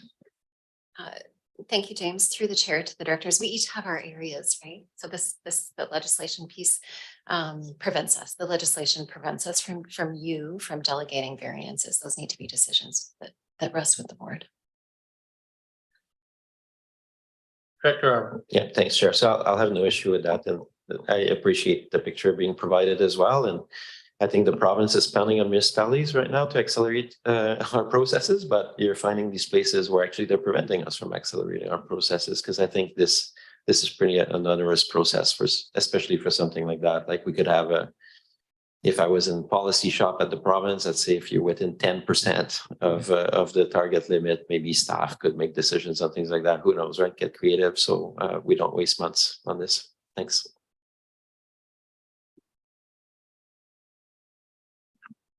Thank you, Director. Any questions or comments from the gallery? Offer a second chance for anyone from the gallery if they want to provide any comments in regards to this item. I'll ask a third time. For the gallery, anyone from the gallery wanting to come up and share any comments or concerns? Not seen any. And I guess we're moving to vote on receipt. All in favor? Carried.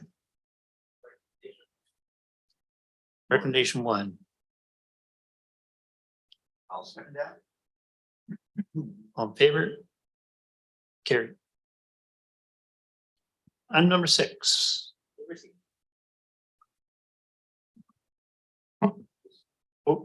We have a request for a timeout. We can if you like. Yep, just take, why don't we take a 5-minute break? Does that work? We'll get back at her at 11:42. Thanks, folks.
All right, I've been told I've been unmuted, so look out. All right, so moving to item number 6 on the agenda. Thank you, Carrie, James.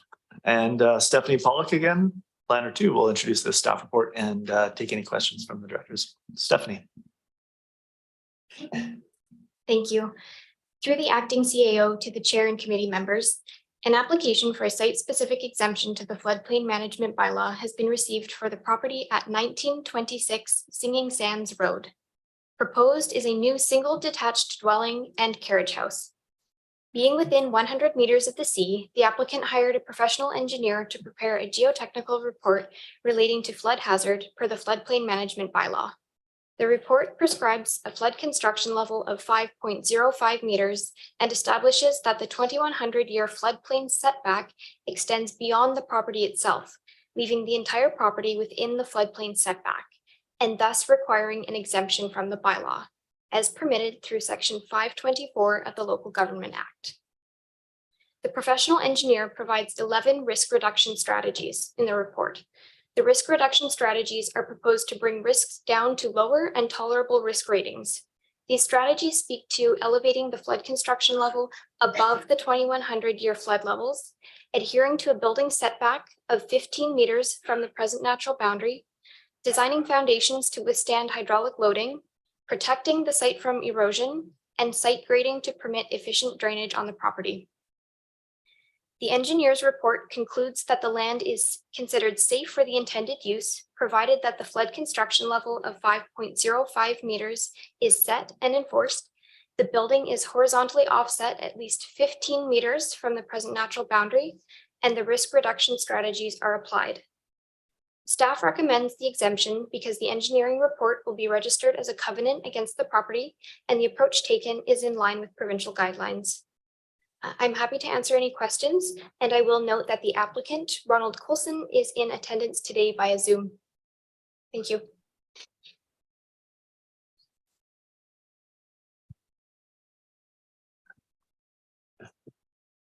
Brian will give an opportunity to speak on the item if you like. Through the chair to the directors, can you hear me okay on Zoom? Yes, we can. Thank you very much for entertaining this site exemption permit. Before I start, I want to acknowledge the efforts of the planning staff at the Comox Valley Regional District. This has been a very long and difficult process for my family in managing this this build on our piece of property in Little River. And it's so I believe, just through my experience that I've had with the staff, it's a lot of this territory is new for them as well. And I want to acknowledge Mr. True, Ms. Pollock, Mr. Chow, and others that have worked on this file to help us, because it has been a very, very difficult navigation, as well as extreme expense to my family. For those of you, I'm sure you're aware of the Kinkoho neighborhood in Little River, where 1926 Singing Sands Road, our family property, exists. We're a stone's throw away from the old Kinkoho Resort, immediately south of the Little River Ferry Terminal. Our family has owned this piece of property since 1974. My father and mother bought it to build their dream retirement home on, but they became very involved in the community in our home in Westminster. And so they pulled a mobile home onto the property in 1975. And that mobile home has just recently been removed after 48 years on the site. And my parents are both gone now. But my family and I have, after a long process, have determined that we were going to keep this piece of beautiful property in our family in perpetuity, or as long as possible. And to do that, we're building a new structure on the site, or hoping to, and then be able to share that with future generations of our family. It is a lovely piece. A little bit to just look back at the area historically. This area, along with the area immediately adjacent the ferry terminal, were used as a gravel excavation area during the mid-1960s in support of the airstrip at CFB Comox and the expansion of that airstrip. After gravel operations ceased, both these areas became residential areas. And our piece of property at the corner of Mayfair and Singing Sands Road, the waterfront piece, was a bare land piece when my father purchased it in 1974. I won't tell you what he paid for it because it's substantially different than the value today, as you can imagine. But it is a gorgeous piece, and like I said, we plan to keep it in our family. We have gone through the processes that have been laid out in front of us over the last 3.5 years.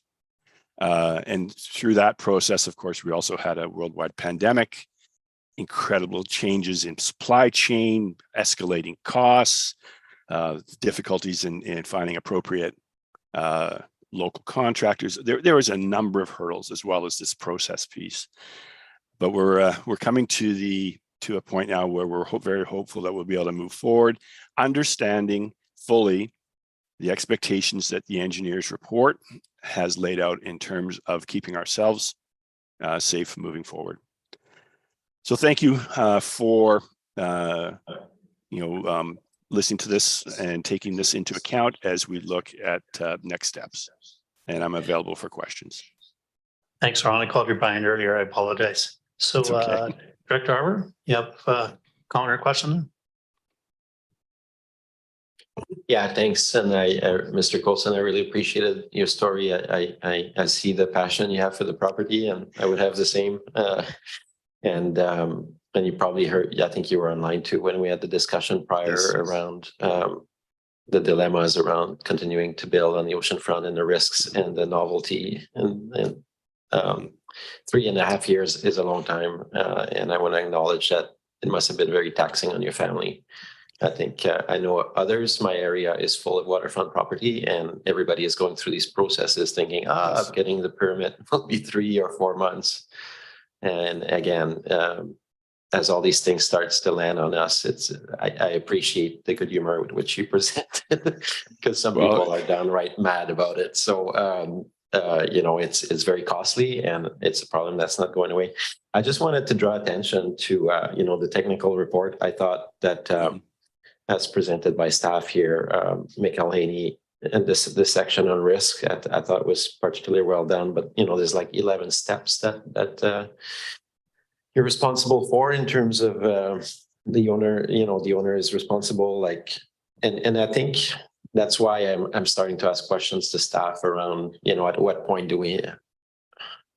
I was really happy with Alana's answer to say that there's further work coming our way, so that there's a clearer framework for people moving forward as we address this. And I'll be in favor of approving this, but I think, I also think we need to send a message sharing your story and others that building on the waterfront now comes at a high cost and a high amount of time based on the risk that is associated with it. So I thank you for providing some comments today. Thank you, sir. Director Grieve. Yes, thank you very much for getting up on your own soapbox and making the plea for the decision here. You kind of struck I grew up in that area I grew up on down the end of Anderton Road before it went through to the ferry slip.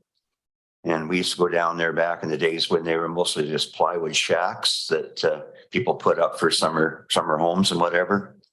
In a very, very different day. And you were mentioning the fact that they took a lot of the aggregate out of there for the airport. And you see it today, if you're driving out Knight Road, you can see how high and level that one runway is. And that was built, of course, to accommodate the Voodoo aircraft that needed a very long landing and takeoff. But as it was, very involved in it, because the workers that were working on there actually came to our home, and my mom put 2 of them up as boarders. So we had these guys that were construction workers working on that project. But it's one of the few runways long enough, along with Edwards Air Force Base, that the shuttle could actually land on it. So that's why all that gravel's gone. But I'll definitely be supporting this. But if you know the thing about moving to BC, it means bring cash. Well, I've been a BC resident my whole life. So if you're moving to Comox Valley, it means cash is valued. CV. Thank you. Not seeing any other questions. Do we want to vote on receipt of the report? All in favor? Carried. Thank you. Moving to recommendation. Thank you. All in favor? Carried. Move 7. Thank you. Thank you all very much. Thank you, Ron.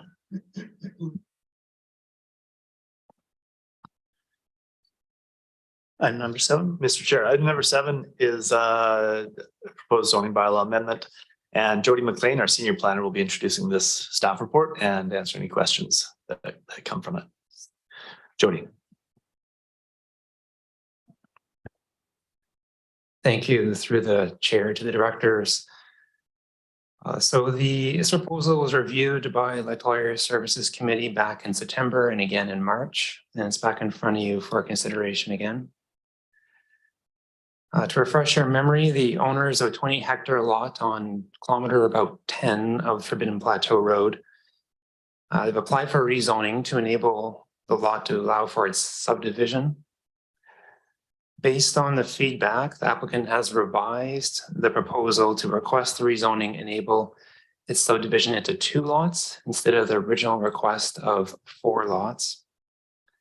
And as with the previous request, staff is recommending not further increasing the residential density of this area beyond what the current zoning enables. The property is part of what the official community plan calls rural settlement areas, which allow for consideration of rezonings to enable subdivisions to somewhere between 4 hectares and 20 hectares. Some areas of the valley are more suitable for those 4-hectare lots, and some are more suitable for those lower densities, all the way down to 20-hectare lot designs. That is what this stretch of Forbidden Plateau Road is, from Mountain Spirit Way cul-de-sac up to those chalets just south of the park. Those are all 20-hectare lots. And this is a suitable density for that area because it is beyond where the fire department can respond to structural fires. And it's served by only that single access route to the road network, meaning there's no alternative emergency access should that road become blocked. CBRD growth management principles direct development into areas that are already adequately served and avoiding adding additional density to areas where they still need to have that worked out. The revised proposal doubles the development potential and residential density there. So therefore, Mr. Chair, staff is recommending the application be refused. The owners of this property are in attendance here, Barry and Sonia Natishan, and they can speak to the proposal also.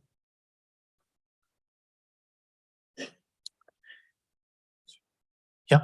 If the applicant would like to come up, provide some comments on the item, that'd be great.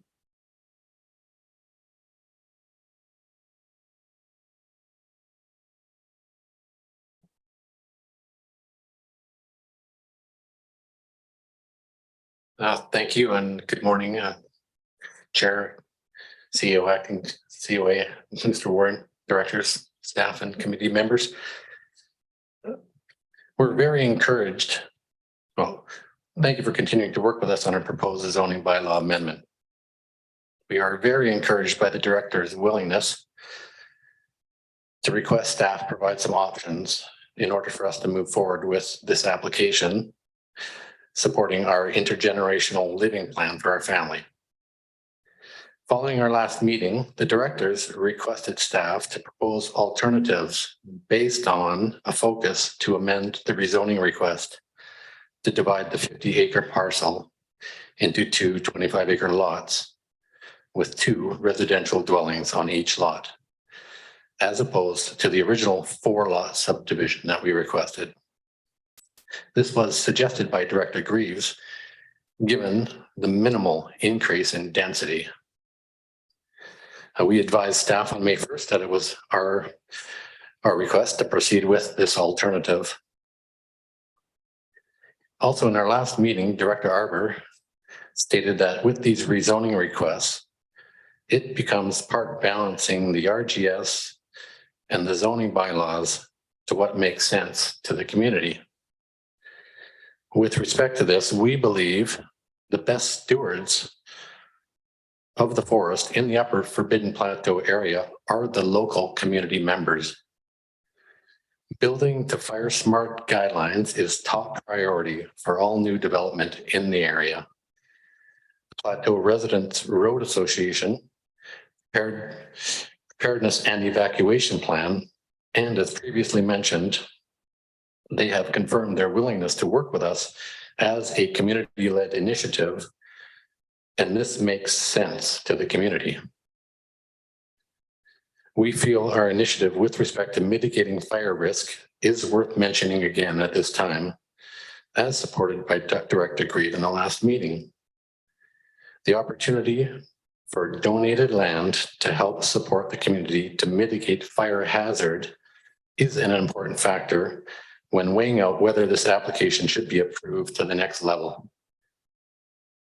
Given the facts presented here today, we respectfully request the directors agree to accept option number 2 contained in the staff report dated May 30th, 2023, and proceed with the revised proposal that enables the subdivision into 2 10-hectare lots with 2 dwellings on each lot, and direct staff to proceed with external referrals as well as to authorize staff to discuss the provision of community amenities.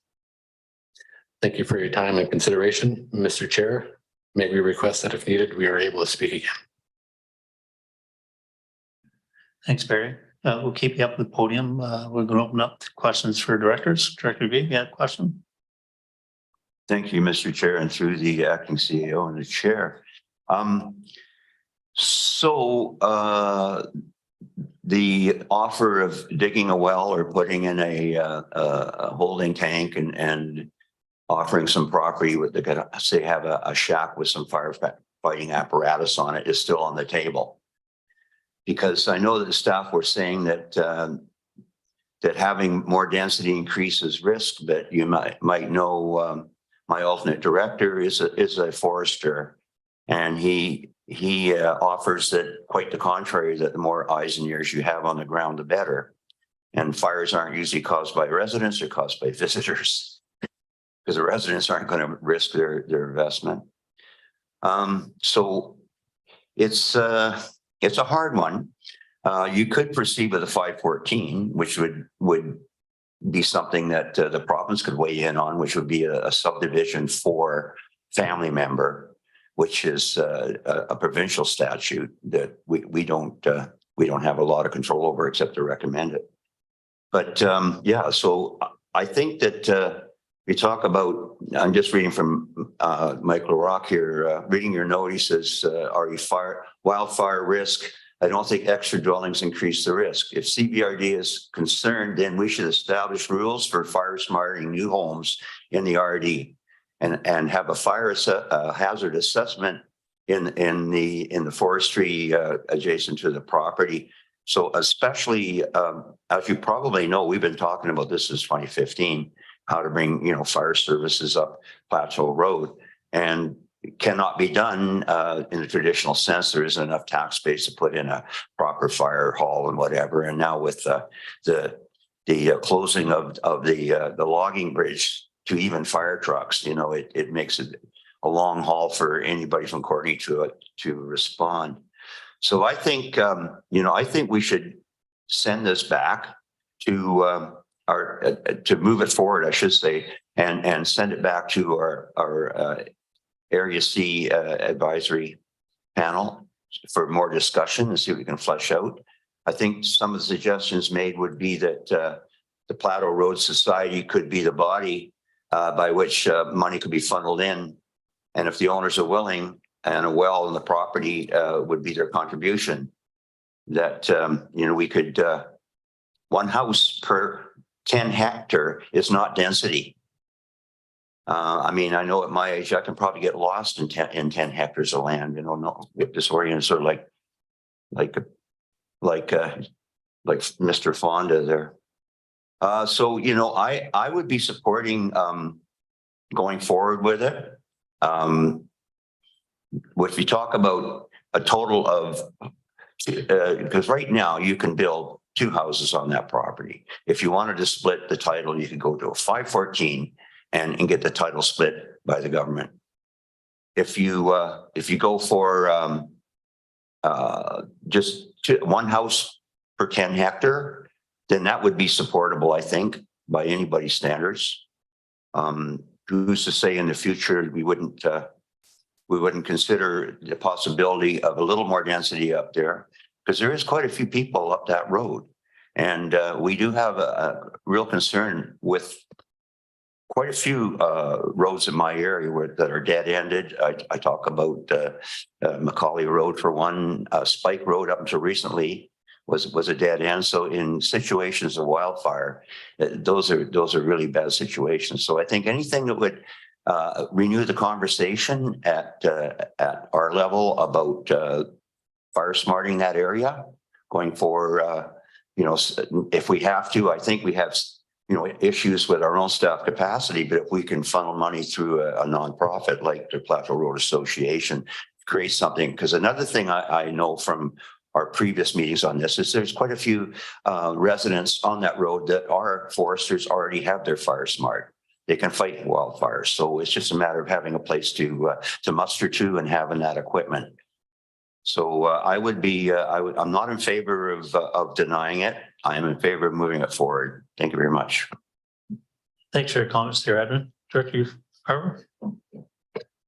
Yeah, thanks. And thanks for your words, even though, you know, as you said, I'm not fully on board with the proposal moving from ocean to up in the forest. You know, we all know the history of Forbidden Plateau, how it was created in the hill there, and there's no snow anymore. And now we've got a bit of an orphan site and residences, which is a lovely place. I've driven up there and, you know, it's a wonderful place to live. But I think I do agree that in context of the RGS, like last week I was talking with colleagues from Nova Scotia, and they've been dealing with wildfires there, especially in the south area of Halifax. And what they have is a wide distribution of homes on large hectares and acreage.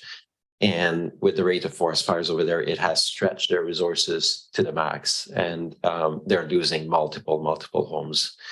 Same was relayed by colleagues in the interior of BC. And so, of course, I agree with Fire Smart, and I agree with Director Grieve that it'd be nice to have mechanisms in place, whether local residents or otherwise.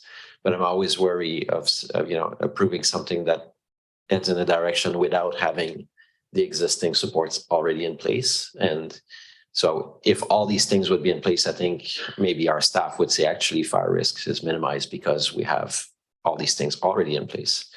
And again, as in the past, I think subdividing, like I could potentially, that's what we discussed like that, instead of denying, I could be warm to option 3.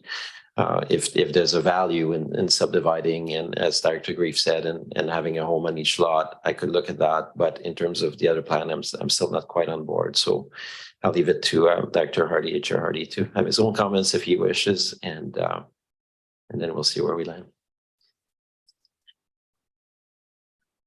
Director Grieve. Yeah, just to be clear, I do pledge here and now that we will work very diligently to try to create some kind of a community fire response for that area. As I say, you don't pay into a fire service. We don't have that service, but there are some money we can probably get. Staff may not have a lot of time to devote to it, but that's why I'm saying if we can funnel it through the area association, we can come up with something. So yeah, I do pledge to the community and Director Arbor that we will work in that direction, because it has to be done. This is a good foothold, a good starting point. As I say, we've been kicking this around for 8 years now. So yeah, and the fact that you know, as I say, the stats actually prove that most wildfires outside of the ones that are started by lightning, aren't started by the residents. So it's not the people that live there we have to worry about. Any more questions? Comments for the applicant? Seeing none, thanks very much for coming up. So again, we're still in voting on receipt of the report here. So a vote on receipt report. All in favor? Carried. So now moving forward to recommendation. There's been a recommendation put forward by staff. There's other options that have been put into the report. And then there's been further discussion with the directors here. So where do we want to go here?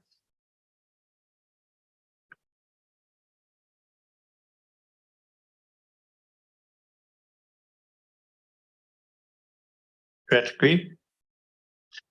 Well, because there's a lot of discussion left ahead, I just want to make absolutely sure that I think this did come to the APC, but it was a different proposal, correct? So this would go back through the meat grinder again. Don't fight over the mic. Jody. Yeah, the 2018 application went to the Advisory Planning Commission, and they made a recommendation based on that.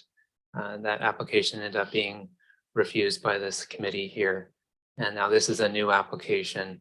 So it's starting afresh, starting brand new. So I would move number 2. It may come back that it would be number 3, that if it wasn't supported by my advisory. But I tend to think that, you're already allowed 2 dwellings on the property. 2 more dwellings isn't exactly a landslide. So I would be supporting number 3. Thank you.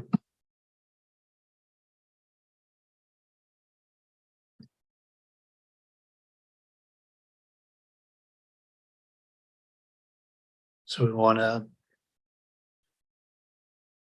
Support a motion for option number 2. That would be the second or to carry forward. Okay. I'm sorry. I erred. What I meant to say is number 2 for the full enchilada with the two 10 hectare or two 5 hectare lots, which is over 10 acres. And insofar as if it comes back that they will support 2 dwellings on each, then fine. Otherwise, we would go for the option 3, depending on how it goes through the meat grinder. So I'd put number 2 forward. Sorry about that.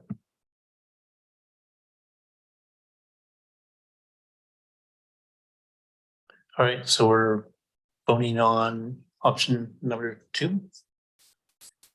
Okay, so Edwin, you're suggesting option 2 is where you would like to see things land? Thank you, Mr. Chair. Thank you, Mr. Chair. I would like to start with option 2. And if that's not supported, then the possibility of option 3. All right, so motion has been to vote on option number 2. Correct. All in favor? Oh, sorry, we need a seconder. Do we have a seconder? We don't have a seconder. Oh, okay, then failing that, then it doesn't go through the meat grinder. It still goes through the meat grinder on 3, right? Okay, because I want it to come back through process. So I'll move 3. Thank you. Okay, do we have a second for 3? Looks like we have a second for 3. So all in favor? Carried.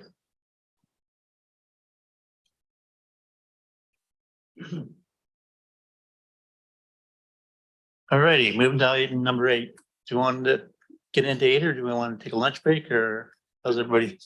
We'll receive. You guys don't mind waiting. We'll receive. All right, let's move. Receive number 8. Receive number 8. Second. Second. Thank you. All in favor? Okay, James. Thank you, Mr. Chair. And Jody McLean, Senior Planner, will introduce this staff report. and collectively we'll be able to help with any questions the board might have. Jody.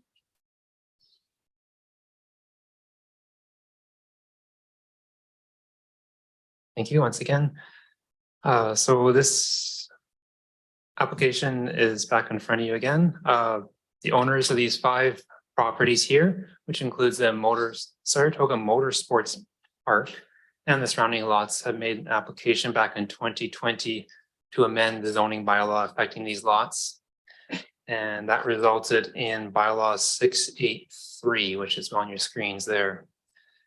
This bylaw was given first and second readings and was scheduled to proceed to a public hearing last year, but it was canceled. The bylaw was not rescinded and remains at second reading. The owners are requesting the board proceed with that public hearing. And this illustration shows what this bylaw does. The north end has 8 hectares rezoned from residential zone to his campground district.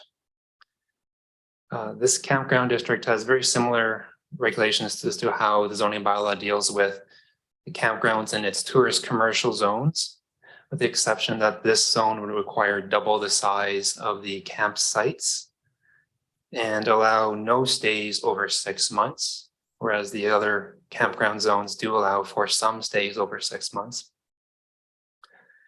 In the top right corner, you can see there's a remainder of 0.6 hectares, it's a remainder of the existing residential zone over top some existing houses. In the middle is 12 hectares for outdoor recreation use, including auto racing. It does, however, not allow an extension of the existing racetracks. And it does put into place screening and buffering conditions on the boundaries with its residential neighbors. Finally, it rezones a 0.4 hectare area along the Island Highway to a commercial 1, which is the rural area standard commercial zone that allows for a variety of uses, including restaurants, retail stores, offices, and mini storage. This bylaw is back in front of you, and staff is recommending proceeding with public hearing. Following the procedures bylaw, if a public hearing is scheduled, staff will mail notices to owners and tenants within 50 meters of the subject properties, advertise in the newspaper, and have the applicant post a notification sign on the property. Mr. Chair, the purpose of the public hearing is to allow public to make representations to local government respecting matters contained within the proposed bylaw. And third reading of the bylaw can only take place after the close of the public hearing. The owners and the agent is in attendance today, and they can probably provide more information if you wish. Thanks, Jody. If the applicant's wanting to come up to the podium or a representative to come up and speak about the item, we'll welcome them up to the podium now. Thank you, Chair and Directors. We have no additional information to provide. The application has been before you for approximately 3 years now.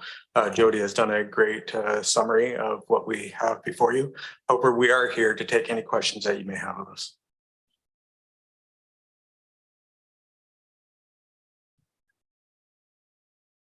Patrick Green.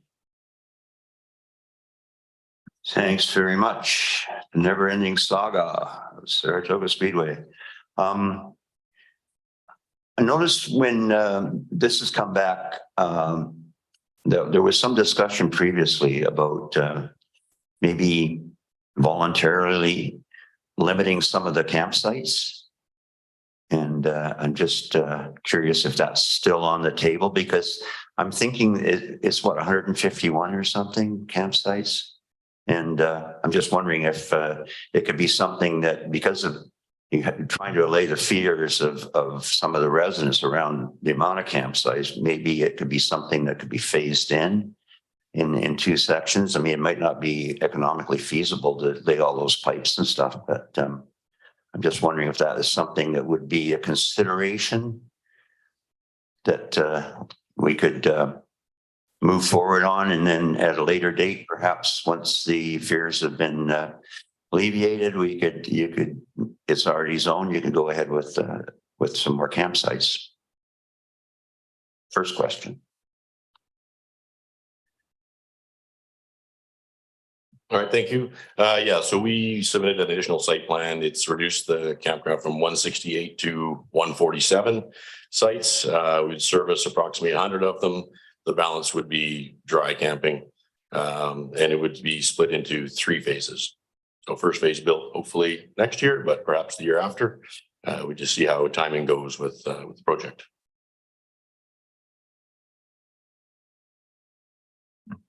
Agreed. And it seems we're talking basically around a campsite rezoning here. The other question would be some of the other fears I hear around the water system. I understand that you had McGill's and Fife, and you drilled some deep wells. Have you tested those?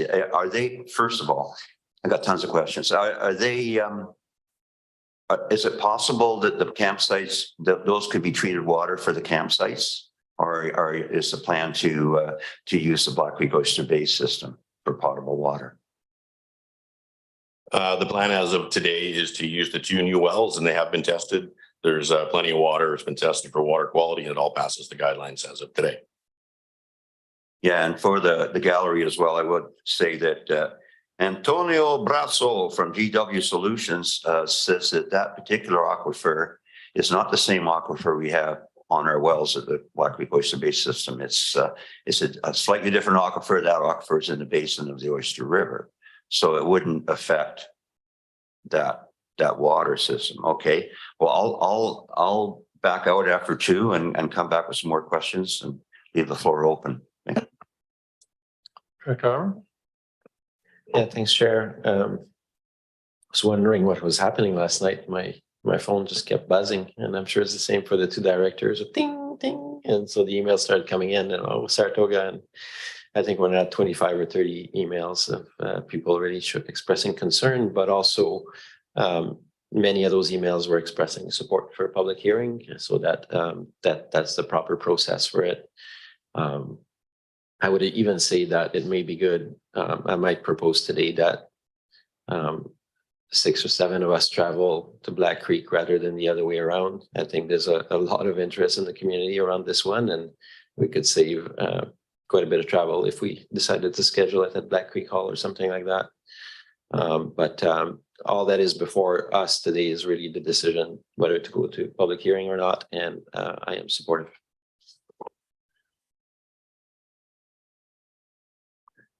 Agree.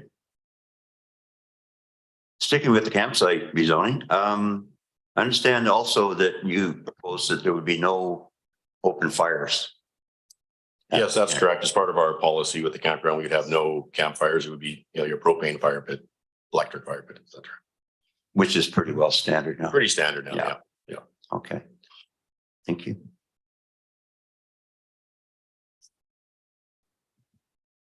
Seeing no more questions or comments for the applicant, we want to vote on receipt of report. All in favor? Carried. Recommendation.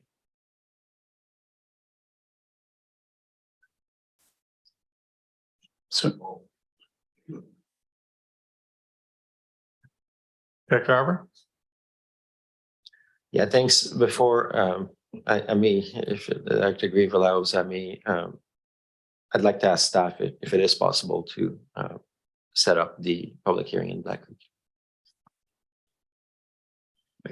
Thanks for the question, Mr. Chair. Yeah, staff have already looked at the potential for holding a public hearing in the community, and the Miracle Beach Elementary School is available for a public hearing. And should the committee approve this resolution here, then staff would proceed to book that, undertake the required advertising, and ensure that the community is informed. I can also say that the correspondence you mentioned, there's been several pieces of correspondence submitted to the regional district, and should this proceed through to a public hearing, all of that correspondence would be included on the public hearing file for directors and for the public. Thanks, Chair. So on that basis, I will move the recommendation as is, and specify that Dr. Grieve be chairing and that Chair Hardy be second as designated for the public hearing. Second, I guess. All in favor? Carried. Moving to lunch.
All right, we'll call the meeting back to order. Moving to item number 9, late trespassing solutions. Thank you. Thank you, Mr. Chair. And Michael Zbarsky, Manager of Transit and Facilities, will introduce this staff report and is available for any questions. Mike. Thanks, James, through the acting CEO and the chair of the committee. As you all recall, we've been dealing with a number of complaints around light trespass because of the new LED streetlights that BC Hydro put in a couple of years ago. The most recent direction from this committee was to report back on potential solutions to address the light trespass concern and options for funding. And staff have identified 3 options. One thing to note before we start this is that recent communication from BC Hydro indicates that if we are able to submit requests for changes by about mid-July, they may be able to undertake those changes at no cost, after which it would be about $500 per light. To date, staff have received 13 complaints since spring 2021, and that represents about 3% of our lighting inventory. The first option is the analysis and guidelines option. And in this case, we would hire an engineer with expertise in street lighting design. They would review all 13 of the lights, identify any modifications to reduce the light trespass, and they would also help staff develop some guidelines that we could apply moving forward to prioritize which lights are changed, not just from these, but also from any future requests that may come in. A budget of approximately $22,500 is required for the consultant's fees, but also for a contingency that would cover public engagement if required, or any of the streetlight modifications if we do not get them in time for BC Hydro to fund those. And we've identified a funding opportunity or funding approach that would apportion the costs across all 12 service areas, generally by number of lights. That's included in the table in the report here. So basically spreading the costs across the entire street lighting service areas by number of lights, with the exception of 3 of them that don't quite have enough in reserves, and so they would be slightly below their proportion of lights, but pretty close.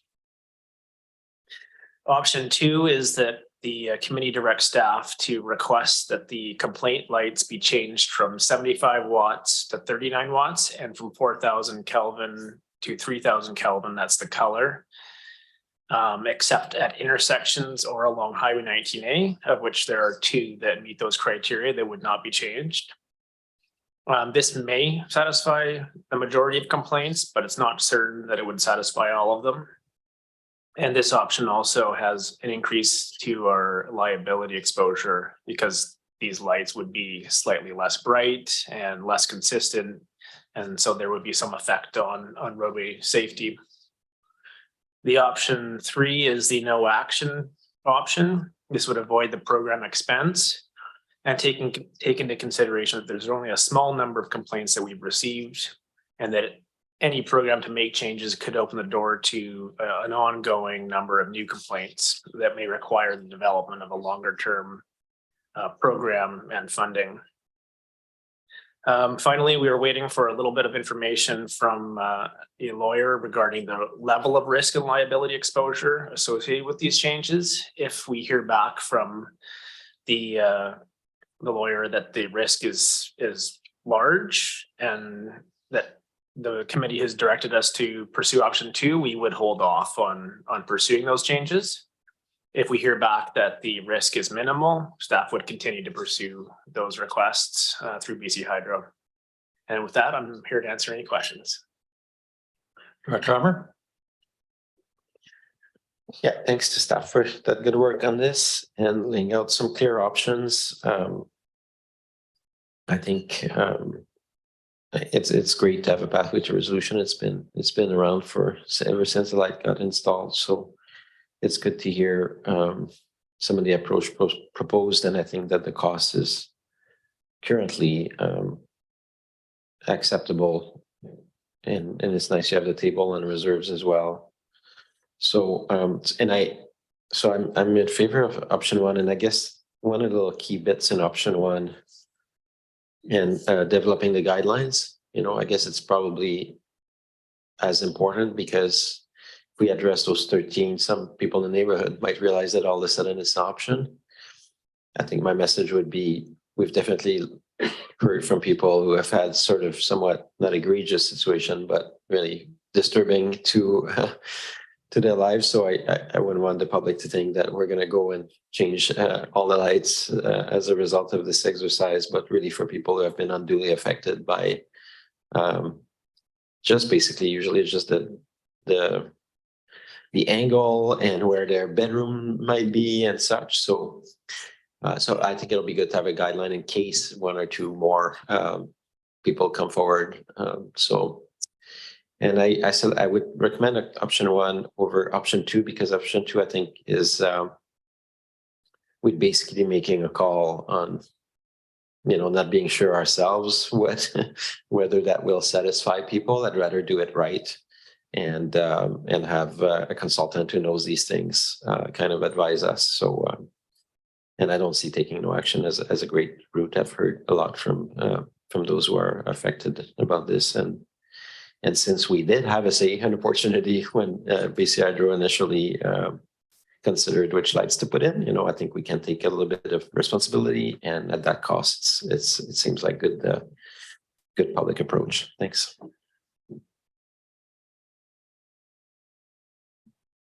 Agree. Yeah, I'm just looking at my notes from February last year when it was we were saying, oh, this is great. 437 lights are going to be replaced by BC Hydro with LED low light trespass lights. Well, that's not what happened. I'd be supporting item 3 because this is a BC Hydro problem. I don't know about you guys, but I'm already getting lambasted for the tax increases we're paying. This is a first world problem. And I don't think it lands on our lap. If people want to lobby Hydro, then they should get off their butts and lobby Hydro, because obviously they're the ones that are in the end responsible for it. Like I said, we were singing the praises over a year ago about switching to LEDs. One question though, do we pay a flat rate for each light? It's not metered. In other words, if they're using half the wattage, we don't, or twice the wattage, we don't pay more or less. It's just a flat rate, correct? Yeah, that's correct. Okay. Each fixture is a flat rate per month. Yeah, I would support doing absolutely nothing about it, because it's not really our issue. It's nice but it's a nice to have. It's a first world problem. People have some serious issues out there with the tax increases and inflation and interest rates and all that stuff. I mean, this is like, really, you know, this wouldn't matter in Uganda. Director Robert. Yeah, thanks. I'll just vocalize my thoughts a little different. Well, just slightly differently in the sense that I agreed with Director Grieve to lobby BC Hydro until we found out that we had as local government an opportunity to comment on or to advise on which type of lights were going to be installed. So it's not like BC Hydro just went ahead and put all these lights. For me, that's when I changed my tack. When I realized that as local government, it's also our service. So it's not, you know, our residents already paying for it. We already requisitioning for it. I believe that the LED lights are going to lower the electric consumption over time, which reduces cost. So there's actually a lot of good in that project. We happen to have 13 lights, you know, 3% of the lights that are creating problems for our residents. And I think if we just lobby to BC Hydro, we've already heard from them. We've already lobbied them. I don't think they're going to change their minds. I think we're being asked to chip in a little bit of money. It's not going to affect the overall financial picture for those services. So I'd encourage the other directors to be in favor. If I could ask a question, Mike, if I understand you correctly, BC Hydro would be willing to change over lights by July 15th if we were providing them information in regards to what lights we would like to see changed out. Is that correct? At no cost? Yeah, they've suggested under their kind of program of replacing these lights originally, which they're still within provincially, that they could pay for the light modifications by July or end of July essentially under that program. So we just need to identify which lights and what the changes are that we request. So my follow-up question, if I could, is again, understanding, I think we have 13 people that have, or 13 residents that have put in concerns and wishing to have those lights changed out. I'm just wondering in regards to if we went with option one, hiring a consultant to come in and do that assessment work for us, how quickly could that work be undertaken? And like, I guess where I'm going with this is if we could get the consultant to come in and do their work, they could put forward their recommendations to staff to go back to BC Hydro and have them, here's the areas that we'd like to get switched out, if that could be undertaken under BC Hydro's timeframe of the end of July. Yeah, we've already received the quotations and proposals from a couple of consultants, so we're pretty ready to go on engaging with the consultants, and they've indicated they have no problem meeting our timelines for having these requests into BC Hydro by mid-July, and then it would be funded by Hydro. Okay, so it sounds like option one's a pretty good option for us then, if I'm understanding you correctly. Thanks. So I guess first and foremost, we're voting on receipt of the report, right? So can we get a motion to receive the report? All in favor, carried. And then in regards to the various options, directing staff, do we want to go with option 1, 2, or 3?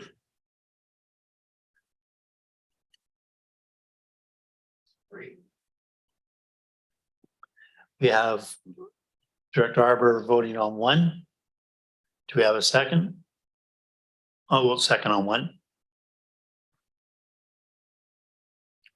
So all in favor of option 1? Opposed to option 1?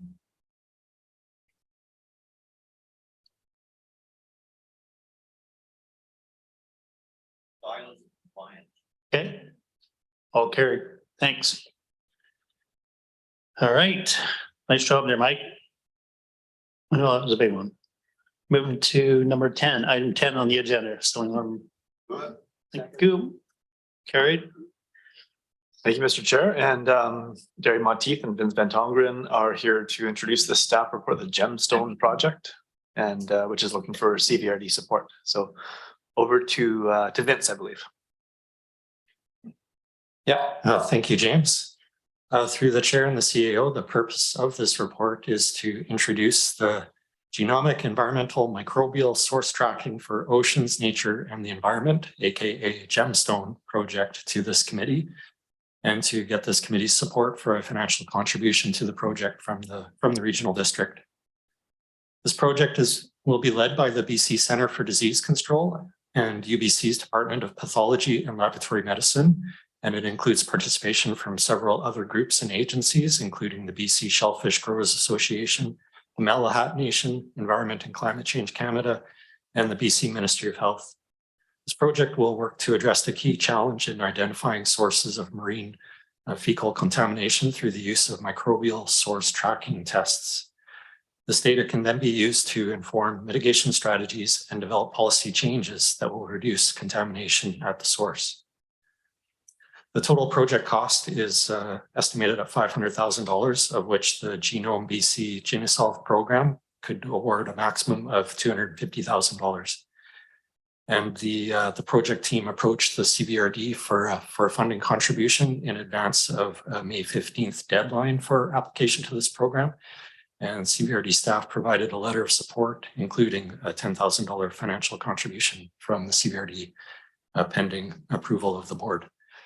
And with that, the recommendation in the report is to approve that contribution. And with that, happy to answer any questions.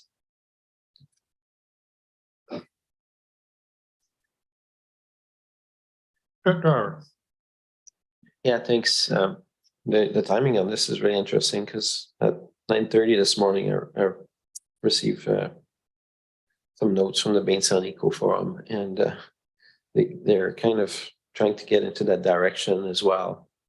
around better data related to septic, sewage, and other sources for Bainstown. So I will forward that to staff. There might be some linkages there, and some of the DFO people are weighing in already. Just a strategy to better understand what's happening out there, because we have some rough idea, but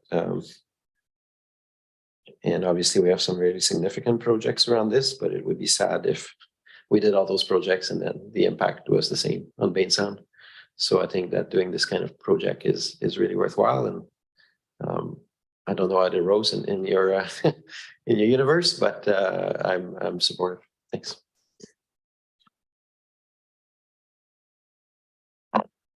Yeah, I'll just add a little bit more to with regards to my background, the shellfish aquaculture industry and how important this work would be for the marine environment in regards to knowing what's going on out there. I know the Comox First Nation itself, I think back in 2002, 3, and 4, did some interesting studies with regards to doing analysis on fecal coliforms in the water. So I look forward to seeing all the hard work that's going to be put forward in it. So I'll definitely support this. Thanks. So I guess we're moving to receive report. All in favor? Carry. Then motion in regards to recommendation. I'm going to move recommendation. All in favor? Carry. Thank you. Move to item number 11. Move it forward. I'll second.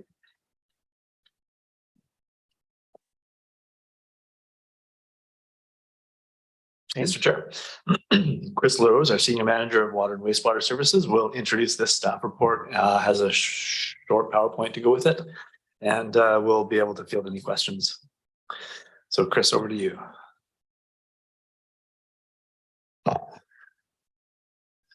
Thank you, James, and through the chair. Good afternoon, everyone. I think Lisa's just bringing up a brief PowerPoint that I've developed to help walk us through this report.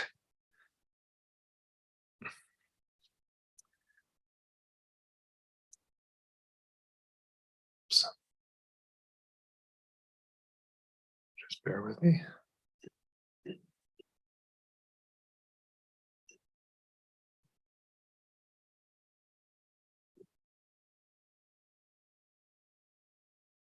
Click. Oh, there we go. Okay.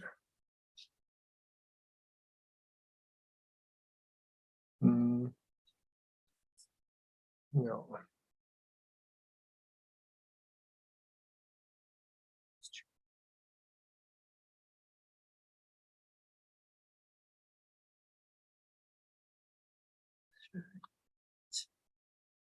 There we go. Perfect. Thank you, Lisa. Great. Okay. Sorry about that, folks. Here we go. Yeah, so the staff report on your agenda. And apologies to Director Grieve, who's heard most of this morning. The staff report on your agenda is an update and a preview on a rate review process that we have underway and plan to complete this summer. So first, I'll just jump into a bit of a background before we get into what we plan to do and why. So in 2019, we completed asset management plans for each of these service areas, the 3 service areas that are considered in this report. And they were brought forward at that time for the review by the committee. In 2020, as part of the conversion process, or the leading up to the conversion process for Union Bay, an infrastructure study was done and funded by the province as part of that package. So that's in contrast with the Comox Valley system and the Royston system, who have completed asset management plans. Union Bay has a infrastructure study that did include, as part of that scope, a development of an asset inventory.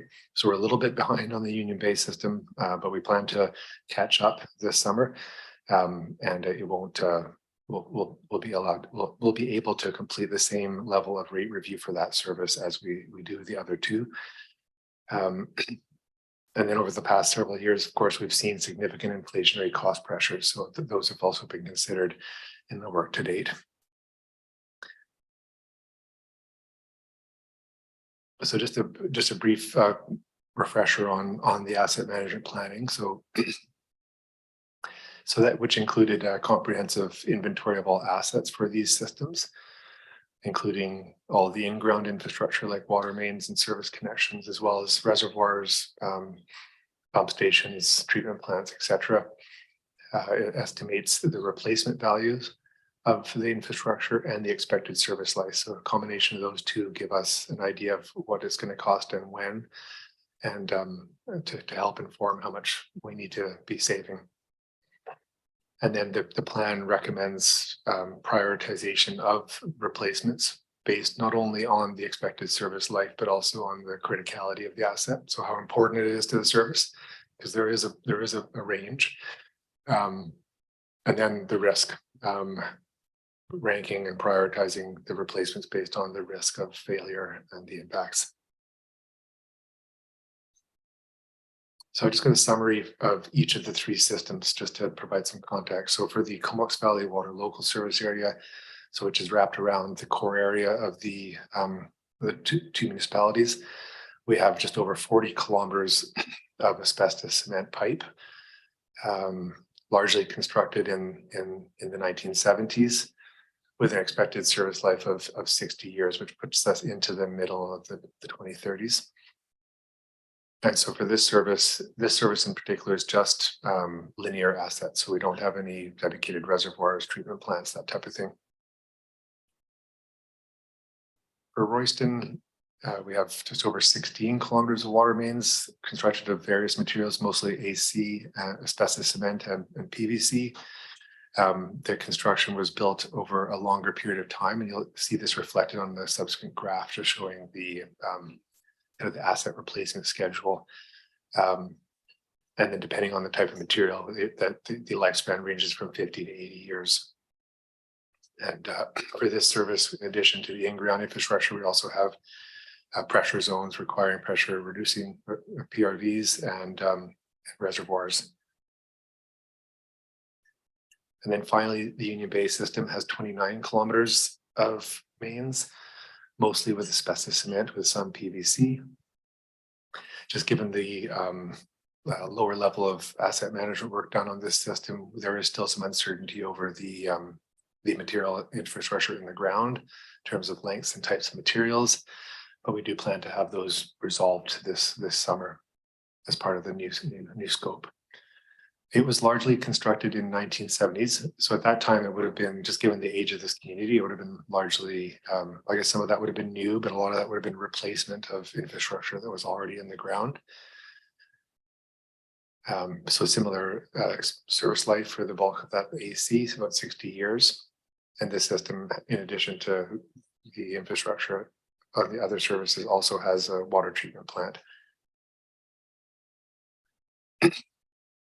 So this is the asset replacement schedule for the Comox Valley Water Local Service Area. So you can see a couple of things. One, that as we were saying, the bulk of the infrastructure was installed at the same time back in the 70s. And so that's translating to this massive spike in replacement project / cost. That's going to be, that we're going to be facing in the 2030s and early 2040s. And the other thing you'll notice is that it's all blue. So there's only pipes. Whereas in the next slide here, we look at Royston. There's the other types of infrastructure shown with the different colors. And you can see here that Royston, as I said, the previous slide didn't have everything built at one point in time. There was a bit more of it was spread out over time. So you're seeing a much kind of lower peak or amplitude of the replacements, the wave coming up. There still is our highest peak is still coming up roughly at that same time frame, 2030, 2040, but it's not as pronounced compared to the rest of the life cycle. And then Union Bay, so you'll notice that it's a different type of graph. So we haven't we don't have the same level of analysis on this data, but it's also showing a very significant peak in the 2030s. So we've been using a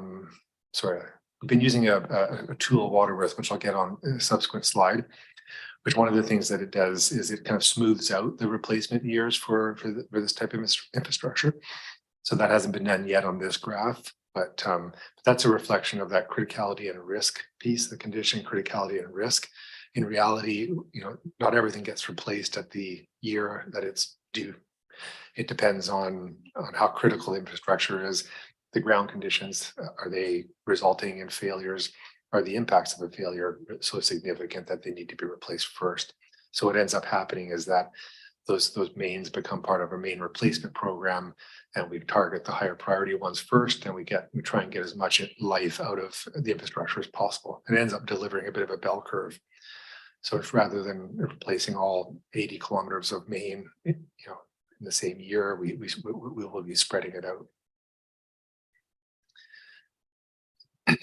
So this graph is borrowed from the staff report. So it shows the average reserve contribution for these three services over the past few years.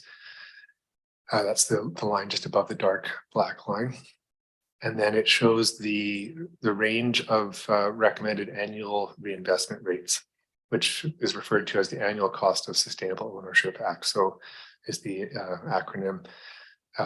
So this is a range, given that we're still early on in the process. But what this is highlighting, and the red text at the bottom, is kind of the difference between what our projected or what our actual average reserve contributions have been over the past several years versus what is recommended by the work that we've been doing. So the red line is the difference. So these are very big numbers. These numbers are agnostic. There's no borrowing implied here. This is just the average annual cost of sustainable ownership. So if you think back to these graphs, that black line, the black dashed line represents that ACSO, the annual capital cost of sustainable ownership. And that's the average value that would need to be put away, or the average expense over the 100-year period.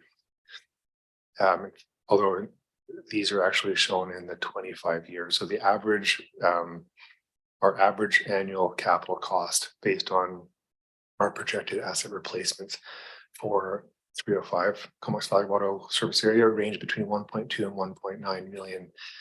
And that's in comparison with the average reserve contribution of 376,000 for that service. So clearly a very big discrepancy. And that's what's driving the need for this rate review and almost certainly a series of rate increases required for each of these services. The modeling that we'll be doing this summer will look at various scenarios on how to fund these projects. And these numbers will come down because we will definitely be recommending some level of counting on some level of borrowing, counting on some form of grant revenue or contribution for these services.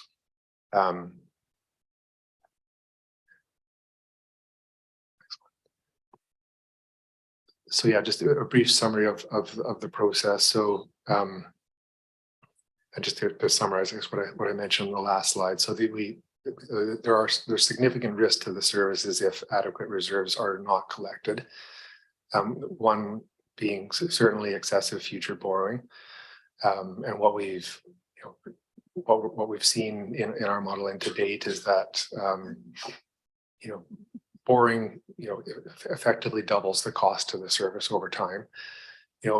Over the long term, we're in a transition period here, transitioning into an asset management plan guided management of these services, and that transition is likely to take several decades. And in the interim, we will be relying on debt, but hopefully a declining proportion of debt. And that looking several decades out into the future, once we've had this asset management plan in place and implemented. There will be a time in the future where we hope to avoid all debt, but that's certainly not the case for the next few years. But our focus will be on reducing the debt load to the community. And then second of all, if we don't have adequate reserves for these services, we will certainly be in the position of facing sudden, significant, unplanned rate increases. So being reactive rather than proactive in how we collect revenue for these services. And then finally, decreased levels of service due to increased service disruptions. If we don't have the reserves to fund the replacements when they need to happen, we will have more and more disruptions due to main breaks. So I mentioned the tool that we're using to help us navigate this rate review process in partnership with the finance department. So Waterworth is the name of the tool. And when we come back to the committee later this summer, you'll become quite familiar with the types of graphs and the ease with which different scenarios can be run to help us collectively make a decision on how to manage these services. So some of the, this is the second, one of the last slides here. Some of the key considerations that we'll be looking at for the rate review include just comparing, modeling the difference between steep versus gradual rate increases to help us bridge these gaps, updating our asset replacement costs, our unit rates that are used to help predict the costs and how to fund them. Trying to optimize the split between parcel taxes and user rates, or between another way to say that is between fixed revenue and variable revenue. We'll be working to support the finance department in developing reserve fund policies to help guide some of these decisions. We'll be modeling the impact of community growth, which is more relevant to some of these services than others, and then also the impacts of our ongoing efforts at water conservation. Looking at what role, how much grants we could potentially count on in the future. Exploring and confirming our existing rate structures and how they split the revenue between sectors, residential and commercial, incorporating the results of the recent water master planning, and obviously including any of the major projects that are on the horizon for these services.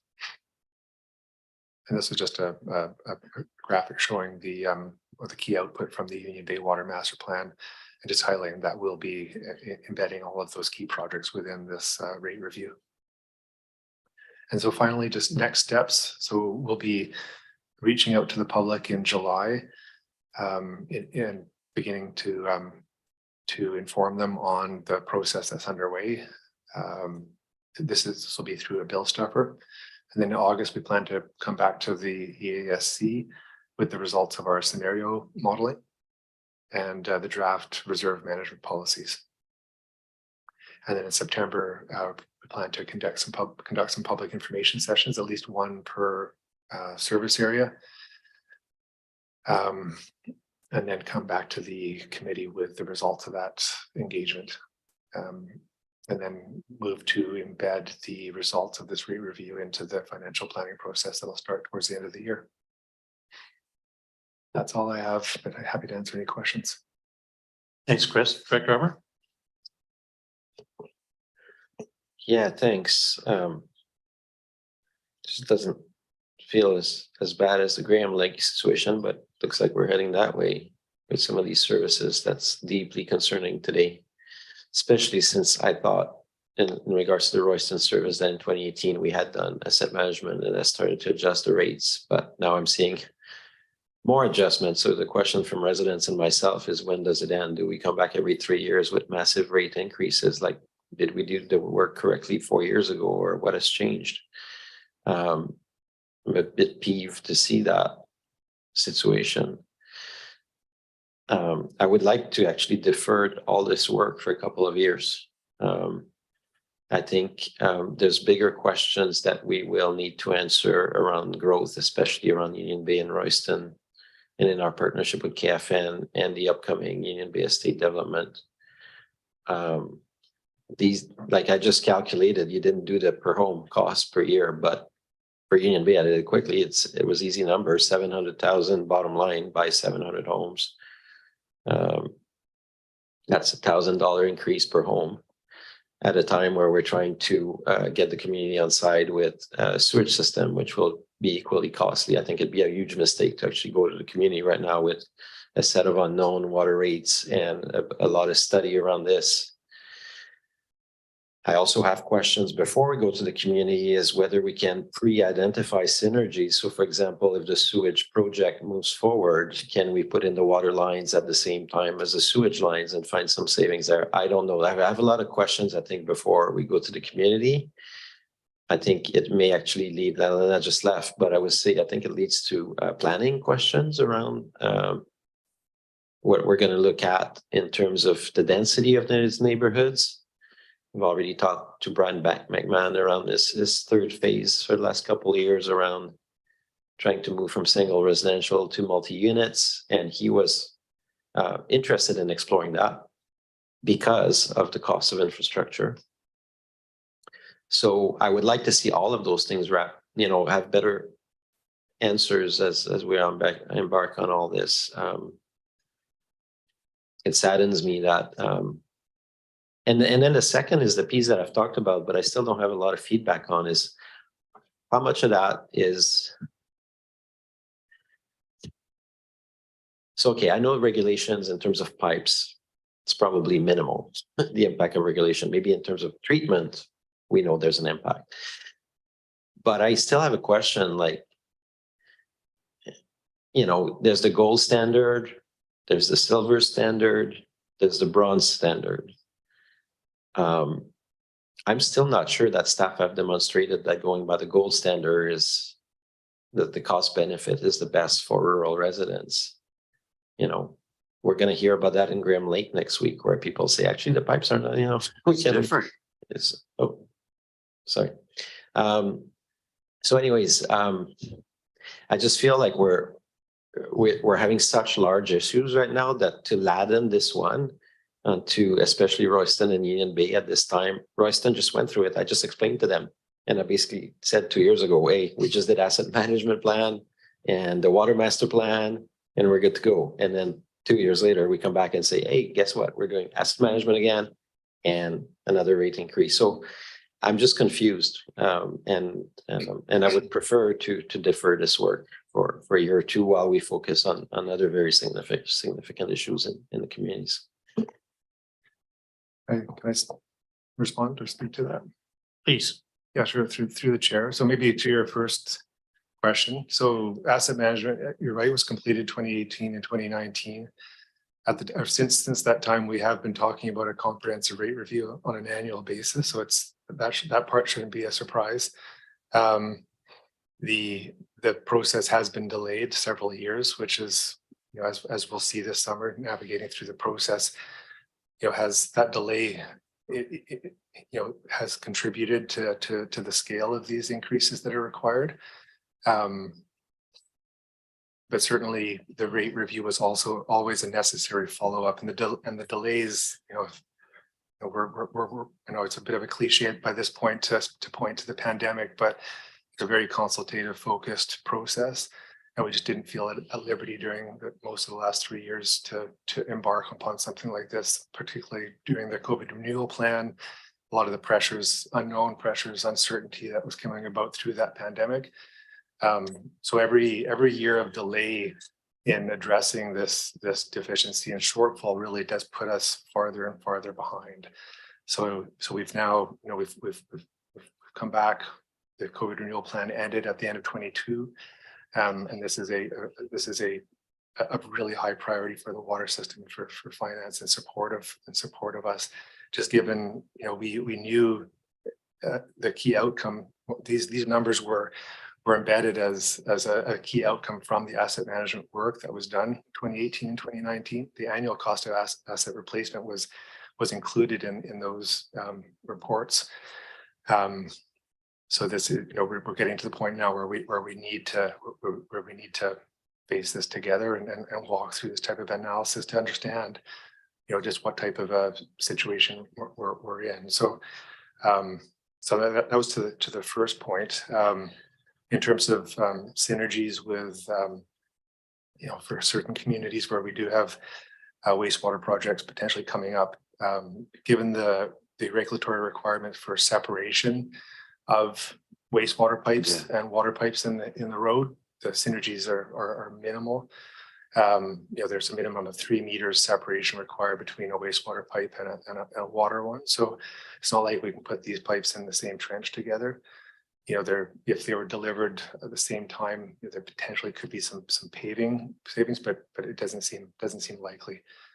And then finally, just in response to the comment about a gold standard, the pipes are pipes. They may apply to treatment to a certain extent, but at the end of the day, we're just looking to ensure that we minimize service disruption. As pipes near and approach their end of life, they fail more often, and those failures have risks to the public, property damage. They have risk to the public in terms of loss of water pressure or loss of water service. This is a discussion we want to have with the committee in terms of what our level of service is, specifically how it relates to the number of main breaks and service interruptions that we're willing to accept as the service provider, as the community. These are absolutely fair questions to be having when we talk about asset management and start making decisions about how we're going to be putting money away to fund these replacements. But in terms of the CVRD following a gold standard in terms of pipe replacement, I would argue that's not necessarily a fair characterization. We're calling attention to the fact that all of these service areas have an upcoming, we're at a similar period of stage in their lifespan for mains. Some of them, as I've shown, are more acute than others, and we are within 15 years of a very significant program of replacements required to avoid major service interruptions and risk to the communities. James, you want to add a little bit more? Yeah, just a little bit to build on Chris's comments there. I had a question for Chris more so, but I just want to acknowledge, Director Robert, the comments you made to the other costs that are coming to the Royston and Union Bay communities, and Sewer Extension South and Royston Water are two of the big ones that come to mind. Fire hall construction in Union Bay is also another important project that the CVRD is very much aware of. So staff do have that perspective, and we've heard you make comments and references to those cost pressures previously. Question to Chris: when we talk about the annual cost of sustainable ownership and those rates that are presented in the shortfalls that are presented in the table, does that presume projects in the future are fully funded by reserves? And yes, if yes, then that is an important distinction. That in the way I look at this work, there's two extremes. These projects in the future can be fully funded by reserves or fully funded by debt. Probably neither extreme is where the CVRD will end up, but this work is to identify the range of what is acceptable to the elected official, to the community, and so it wouldn't be that $700,000 to $900,000 would have to go into reserves for Union Bay. It would be some middle ground there, and that's what this analysis would seek to do. That being said, we do fully appreciate, Director Robert, the concern over those other projects in the south, and that's actually some analysis and consideration that staff are going to be undertaking in the next week or so, just to be able to turn our minds to those other pressures. Director Green. Well, if there's a gold standard, a silver standard, bronze standard, I think we're just about at the wood standard. You've heard me say before that there's no such thing as a tax holiday. Well, that's what we just went through with the COVID plan that we came up with, and we held all our tax requisitions down. And meanwhile, time marches on, and now we are trying to catch up. And the taxpayers are saying, what the hell's going on here? I used to pay $190, now I'm paying $1,890, and that's in the country. So I think, I understand that we had a infrastructure replacement plan pre-COVID, and now we're trying to get back to it.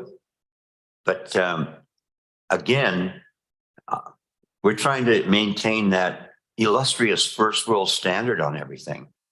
And obviously we have regulatory issues with senior government and health authorities and all that. But it falls again on the homeowner.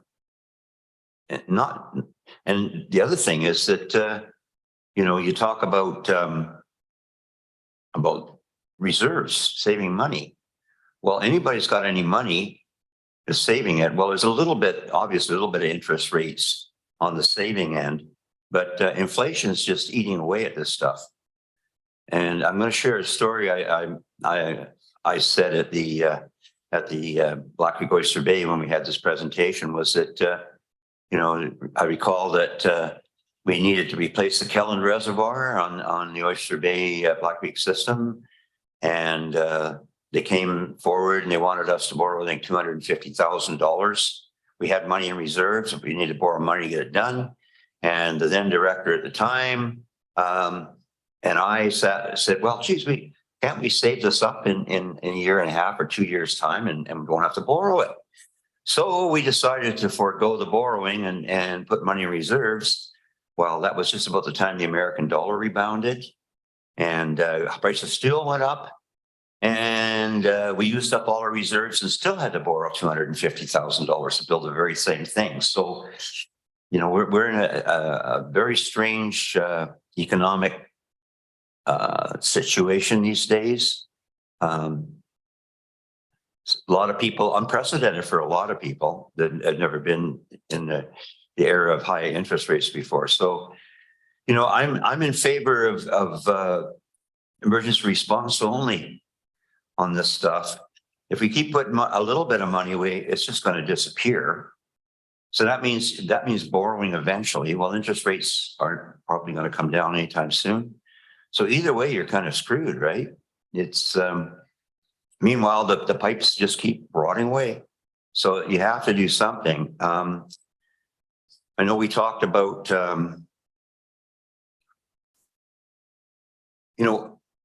we talk about water master plan, and we talk about water conservation, another issue we'll bring up tomorrow at the Comox Valley Committee. But you got to remember, a lot of this water, especially the big spikes in the summer, the vast majority are used to water lawns. Add that to the 20% you flush down the toilet immediately. And we're supplying, high grade potable water that could be used, other water could be used instead. Now, I don't see that getting around that. It's just the nature of the game right now. But, I think education is a big piece of it. Talk about parcel tax, utilities, borrowing, service expansion, DCCs, et cetera, and grants. Well, I don't know when we're going to hit the ceiling on grants, but I imagine that's probably coming too. So in a way, I do see Director Arbor's point. There's so much on everybody's plate right now. Unless it ain't broke, don't fix it. And again, I think we're getting caught up in first world problems here when, we don't know how dire the future is going to be. We are supplying potable water. And the fact is, a lot of it's been misdirected. I mean, we got tiered rate systems on metered water, that kind of stuff. We talked about at the Black Creek. Director Rice talked about how some people are just two people in a house. They retired people. They're well below the area where it kicks into the tier 2 level. So why not lower the lower level to encourage even more water conservation? We talked about the fact that there's a certain fixed cost of water, and that's what we're talking about here, the actual delivery system. But, you know, whatever we can do to educate the public. Education's key. Take your infrastructure and drag it out as long as you can. I mean, the next 20 years is going to be critical. And we have no idea what the next 2 years are going to bring. Thank you. Director Weber. Yeah, this is very discouraging. And I mean, to the comments, we haven't held the rates flat for definitely the union-based system. The last 3 years, we've had significant increases, and I've had lots of phone calls, lots of conversation with people. Those rates have come up from the improvement district, and it's hurting people. I happen to make the average Comox Valley wage with this job, and like many people, took on a second job in the last 2 or 3 years. I've been withdrawing from RSP every year to make ends meet, and I'm not unique to that. I've got $5,000 left in my RSP, right? So this is my last year. So, and that's the situation for many residents. When you talk about Union Bay and Royston, you're looking at the potential for $3,000 or $4,000 in tax increase total. And that is why during COVID, I asked that we do a comprehensive review of tax rates for the next number of years. And Mayor Ford started on it, but then somehow it got canceled. I wanted to go 2 years ago to residents and show the full picture of fire hall, water, potential sewage, garbage. We have so many, and then make some informed community decision, not pick one of them at a time and insert them whenever, you know, we're kind of ready to go on that particular topic. I'm concerned that that's not synergized. This process is not synergized with the switch. And then when you mention the, like our society is not like, I agree with Dr. Grieve, we're not heading in a great direction. The people who are doing well are doing really well in our society. And then there's a lot of people that are not. And it's true in all of our areas. It's true nationally, and it's true at our level. And this kind of situation, like, I don't want to go on a long rant, but I get frustrated when the answer is, well, we can't put water and sewage in the same trench because it's 3 meters apart. This is a time to innovate and change how we do things. My understanding is the water lines are pressurized, right? And there's not a lot of infiltration into the water. So if there was a sewage leak, where does that 3 meter rule come from? I'm just curious, right? I have lots of questions, and I think the public has lots of questions. If we could save $2 million by putting in a say, I don't know. We don't have a sense. We're just being told this is a regulation. That's the same with the Graham Lake improvements. And then that's how we end up saying, oh God, it's going to cost you $4,400 in taxes. And that's when you have an elected official that says just dismantle the system. Like, I'm really worried about where, especially at this sensitive time where we have a key project with the South Sewer, that we may go to the public and say, you know what, there's $1,000 extra a year coming for water. And then as James said, then the fire hall, we're already applying some grants. And we are talking at FCM, we are talking, the new slant this year is, and that was launched by our CEO last week, is a new municipal fiscal framework for Canada. Realizing that for 30 years, people like Dr. Grieve, others have said it's broken how much municipalities have access in terms of shares of taxes. There's some hard conversations I had, but so what I'm hearing today is the staff wants to go starting, you know, basically next month to the communities and talking about that rate review and with similar graphs as that. I just feel that with everything, that all the pressure that's on households right now, I don't feel that's going to be that well received. And I think it could put in jeopardy some of our other projects. So that's my feeling. I speak to that. So, Yep, Kevin. Sure. So first of all, regarding the regulations regarding separation, those are industry standard across the continent around the world, as far as I know. And there's certainly a regulatory requirement for us that we need to comply. And so we have no flexibility whatsoever there. And then as far as just to add further clarification about what we're planning here. So the bill stuffer in July was just intended to provide some background information on the need for a rate review. We have flexibility in terms of what that messaging is. Really what we're looking for today is just support to take this next step. And the next step will just provide us clarity to give you the information that you need to make the types of decisions that you're hinting at or talking about today. Without doing this, completing the rest of this analysis over the coming few weeks and being armed with that knowledge, it just will not be an informed decision. So what you do with it at that point in time is entirely up to the committee, but and so yeah, those are the 2 points I wanted to make. One, that we weren't planning to get into any significant level of detail with the community in the bill stuffer, and two, that we strongly recommend that we need this information to make an informed decision. I see Lucy's here at the table. Lucy. Thanks. I just wanted to add just a couple of thoughts, and probably the biggest thing that I would put forward is to move forward and complete the utility rate review, because understanding the situation, and as Chris put very well, and then we know what we're facing. And then what we can do is go into our next budget cycle and absolutely totally understand all the pressures that are there for all the services going south. And moving forward and applying an increase of $1,000 in 1 year is not something that a household can afford. So I can foresee ourselves doing that.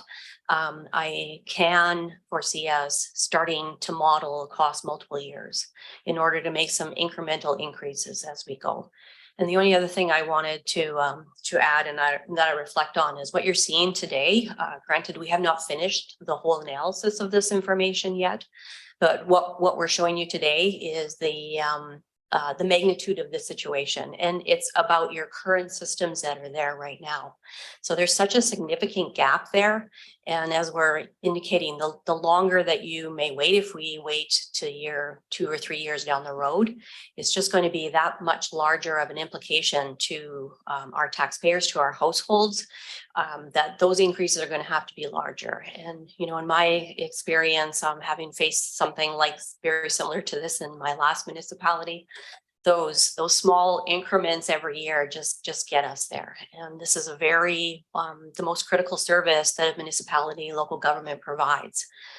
Really high risk. It's you know, it's water. We have to do whatever we can to make sure that this service doesn't have breaks. And you know, currently we do have a situation that needs to be addressed, and we can do that balancing, look for balancing for those taxpayers holistically on all of the other critical services that are there layered in that budget, as well as we filter this through the next cycle as well.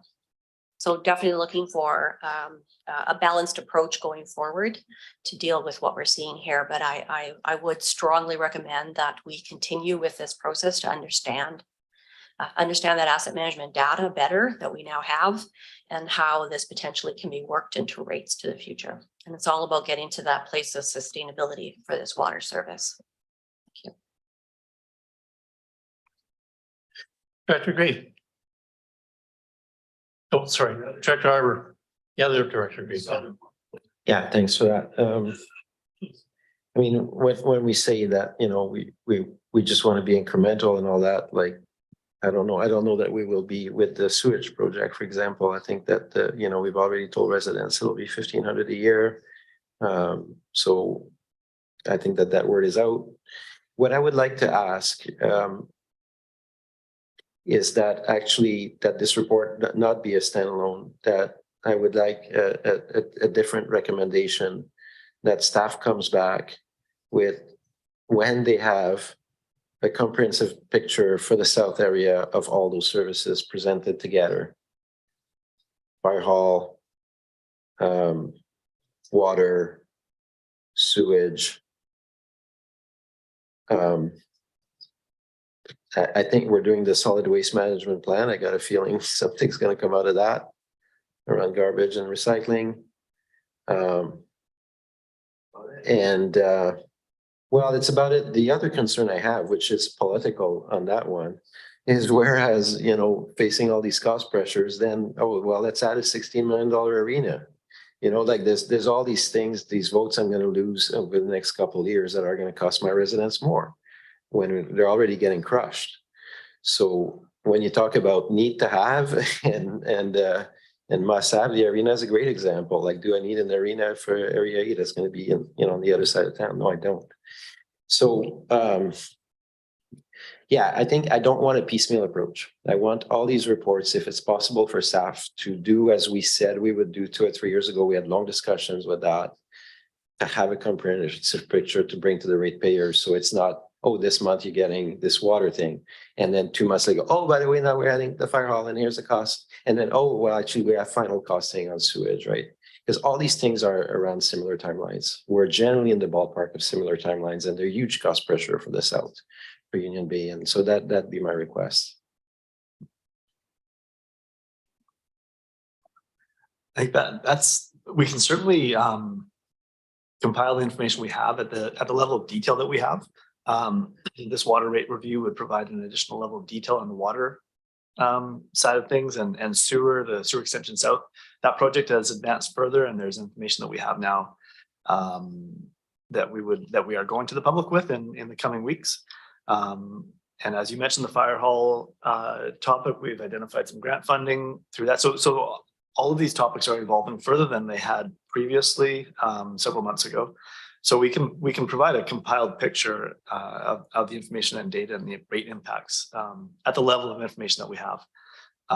Some of the projects, as they get more evolved, they will be more refined, but we'll be able to bring back a more comprehensive picture, certainly. On the water rate review in particular, this information will really help to refine that information for the Union Bay and Royston services.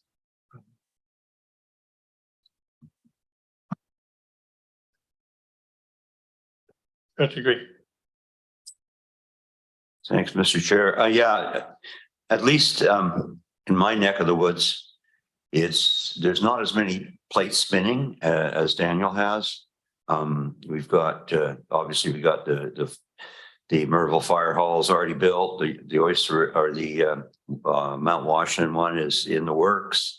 It's pretty well our services up there are the water and fire. That's about it. Well, solid waste, right? But that's out of it. So it's not quite as critical in that area, at least until we start discussing on the in-camera agenda here. Then maybe it's all going to switch to. So, but I kind of agree with Daniel. I mean, it's just overwhelming. You can't expect people to swallow this stuff. We can eke out a little extra bit of time here and there. I'm not saying don't put money in reserve. I mean, everybody puts money in the bank, but some years you just can't.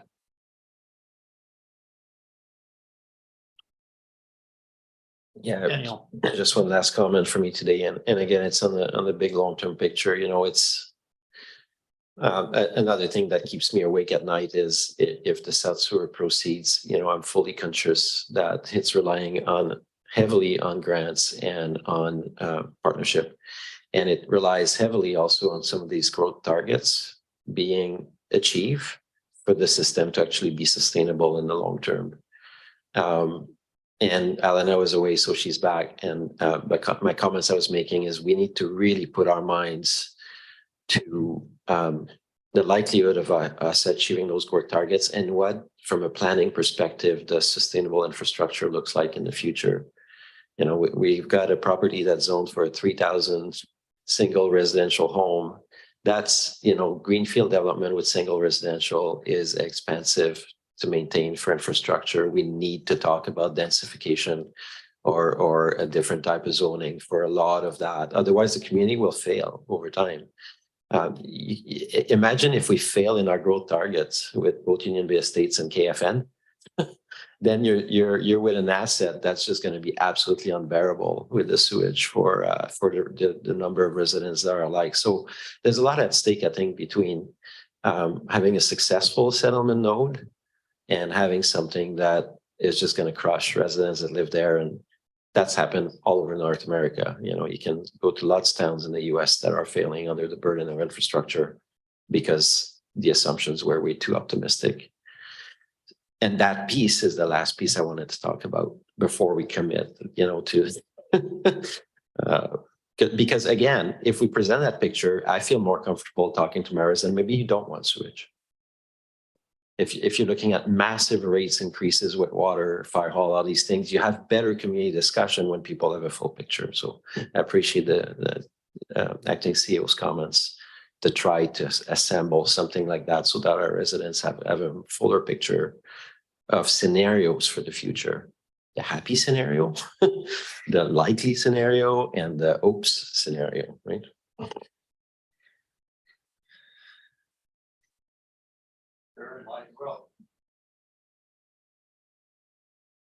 So we're going back on vote on receiver report. So vote on receipt. All in favor? Carried.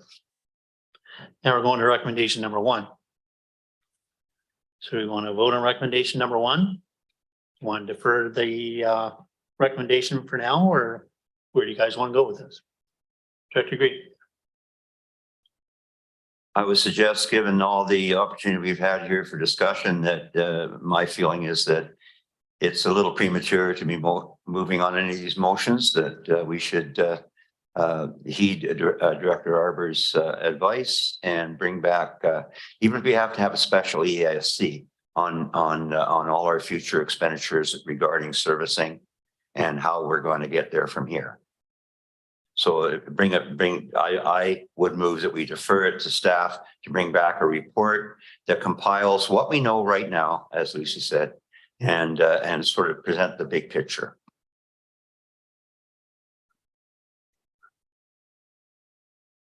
Yeah, I sort of agree in the sense that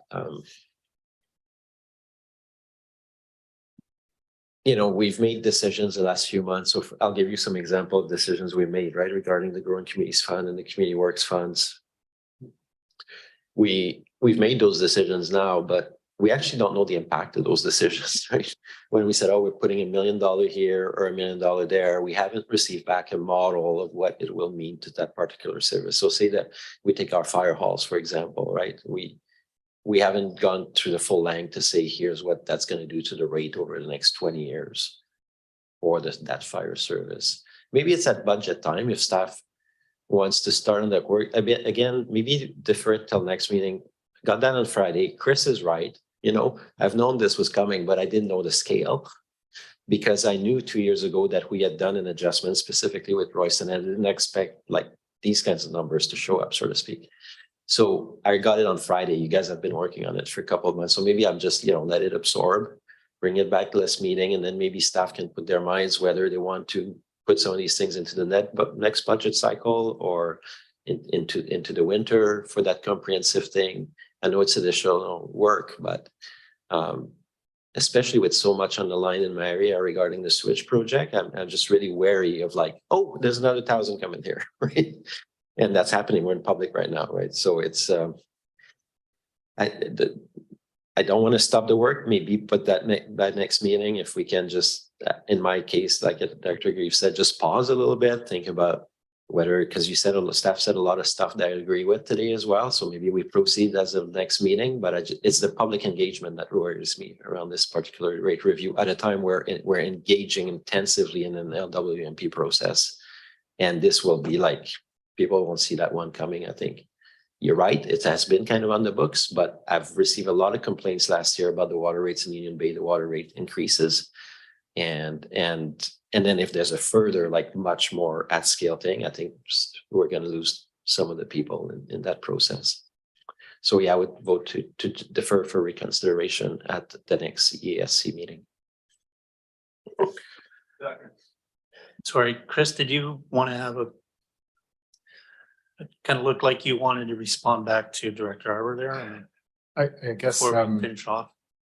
Yeah, the only thing I would just reiterate is that what we're looking for direction is just to undertake the analysis to get a better sense of where we're at. There's no, there's a ton of variables involved in a review like this, and the intention was to then come back to the committee in August and go through the scenarios, go through the results, and then make a decision about next steps. I just want to make sure that that's clear when we're talking about deferring. We're also talking about deferring clarity on where we stand in these services. We're not proposing here to make any decisions about next steps, just to gain that clarity. If there's some potential for a different direction in terms of the engagement, or that bill stuffer that was discussed for July, we could look at that. But that clarity is needed. Director Arbor. All right, I think I can withdraw the deferral motion. I don't want this, probably staff and consultants assigned, and I definitely don't want it to swallow the terms for the next 2 months. Can I just ask that if we vote in terms of recommendation 1 and 2, that we hold off in terms of any public engagement? Yeah, definitely. Given the discussion today, I can see that that would be premature, just presupposing the outcome of, after bringing the results back in August. I can see that would be the next logical step after. Okay, so if Dr. Grieve, Chair Hardy, I can withdraw the deferral, and it'd be preferred to move the 2 recommendations. James, did you want to add a little bit more there? Or we have further conversation? No, I think by undertaking the analysis, it does provide that clarity and does help to refine those numbers, so that when we can come back on a more comprehensive look at what all the impacts are, you'll have more confidence in the numbers around the water services. So I think the analysis is really important. How then we do speak with the public and speak to the public about the different priorities, that'll be then the follow-up with that additional clarity in hand. And we will be back to the Electoral Service Committee with that analysis, that more comprehensive look before going to the public. Absolutely. Gentlemen, does that help clarify things a little bit more there, Daniel? No, we haven't put anything forward yet. We're just kind of move on. All in favor? Carried. I understand what number 1's about. I understand the apprehension from Director Arbor as well, but I think, again, if we look at the big picture, what it is, we're collecting data. We are doing that analysis so we can make a knowledgeable decision down the road with regards to, are we going to go this route, or this route, or don't go a route, period. Exactly. Okay, so in regards to recommendation number 2, then, I want to have somebody move recommendation number 2.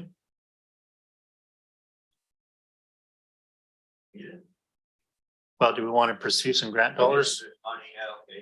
I mean, it makes sense. I move it. I'll second.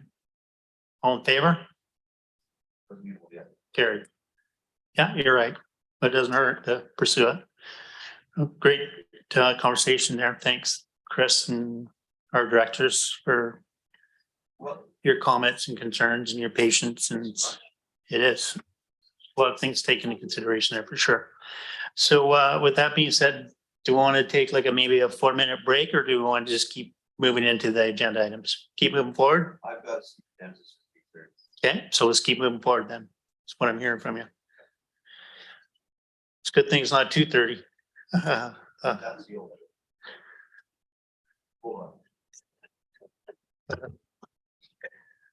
Edwin Grieve on there, and we got it on tape and everything. All right, so move to agenda item number 12. We have somebody. Thank you. Second. Thanks. Thank you, Mr. Chair, and pleased to introduce Mark Hart, Parks Planner, who will introduce this staff report and take any questions. So Mark, over to you. Thanks. Chair, directors, thank you. Here to talk about the Leave a Legacy program, and the purpose is to propose some amendments to the program. So you may or may not be familiar with the program, so I'll tell you a few little things. It was enacted as part of the Parks and Greenways Strategic Plan in 2011, and it continues on till this day. The overarching goal was to improve user experience within our community park system, but also to create a sense of space and community pride in our parks. More practically, the goal was to link donations with park infrastructure needs. Generally, the program is divided into 3 streams. There's a custom stream, which allows people to donate cash or in-kind service to the park system. And that makes up about 57% of the revenue collected since the beginning of the program. A second stream is a set of standard gifts that people can give, the most popular by far of which is a memorial park bench. And this stream is accounted for about 43% of the income or revenue taken from the program. A third stream, which we haven't quantified in the table here or in the chart here, is a distinctive gift stream, which is largely land donations, which we've received a few of in the years. Since its inception, the program's generated about $150,000 in revenue, which averaged over that time is about $10,000 a year. But I think it's probably more accurate to say that we take about $3,000 to $5,000 a year. There's been a few like one-time cash donations that bump up that 150. So it's a small program. Coming after a talk about water services, it's a couple order of magnitudes smaller. So the program's been wildly successful from a parks perspective. We've managed to fill a lot of gaps in our infrastructure in the parks, particularly in terms of park benches. But the world has changed a lot since 2011, and things in the parks have changed. So we took this time to review the program and just think about what could be done to make it better, to better suit our needs in 2023. So we looked at the program through 4 lenses, the first of which was demand. So demand for the program, in particular for more memorial benches, far outstrips our need for that infrastructure. We've largely filled that gap at this point, and we are now populating a wait list. Many people on the wait list have been on it for years and will likely continue to be on it for years to come. From a fiscal responsibility perspective, the rates that we set out in 2011 are no longer sufficient to cover the cost of many of the standard gifts that we offer. And you can see from this chart, or maybe you can't, it's very small. The CVRD rates are among the lowest of all our regional districts in the province, less than half of most of them and a third of some of them. Questions of equity arose. Although our rates are low, barriers to access the program are there. Some families can't afford to memorialize their loved ones in parks. There's questions about the appropriateness of private memorials in public spaces.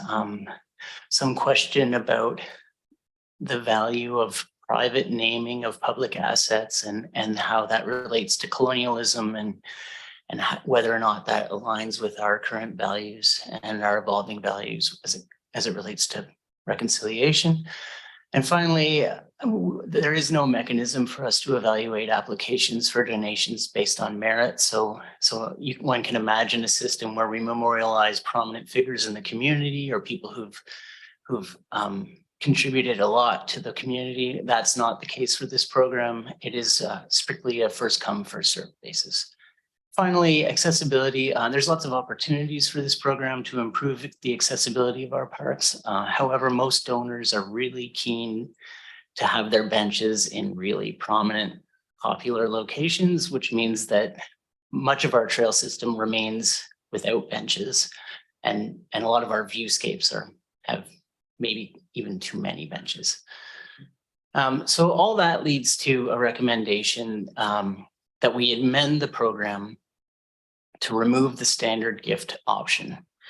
So that would effectively remove the standardized approach to receiving memorial benches. And it would allow us to continue to receive those distinctive gifts and custom gifts, which I should add could include memorial benches, but it would no longer be a standard gift option. I think this option is the right one because it allows us to continue to receive donations, to continue to do what the program was intended to do, which is to fill our infrastructure needs and build community spirit and sense of space without, frankly, disappointing more and more people who sit on a wait list waiting for a distinctive or a standard gift. So I'll leave that to you to decide on, but that's our recommendation.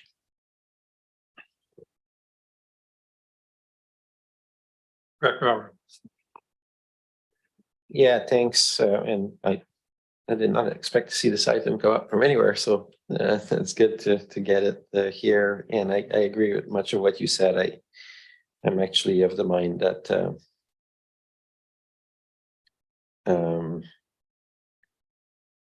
yeah, I would actually go a step further and say both the standard gifts and as an option that I would eliminate it.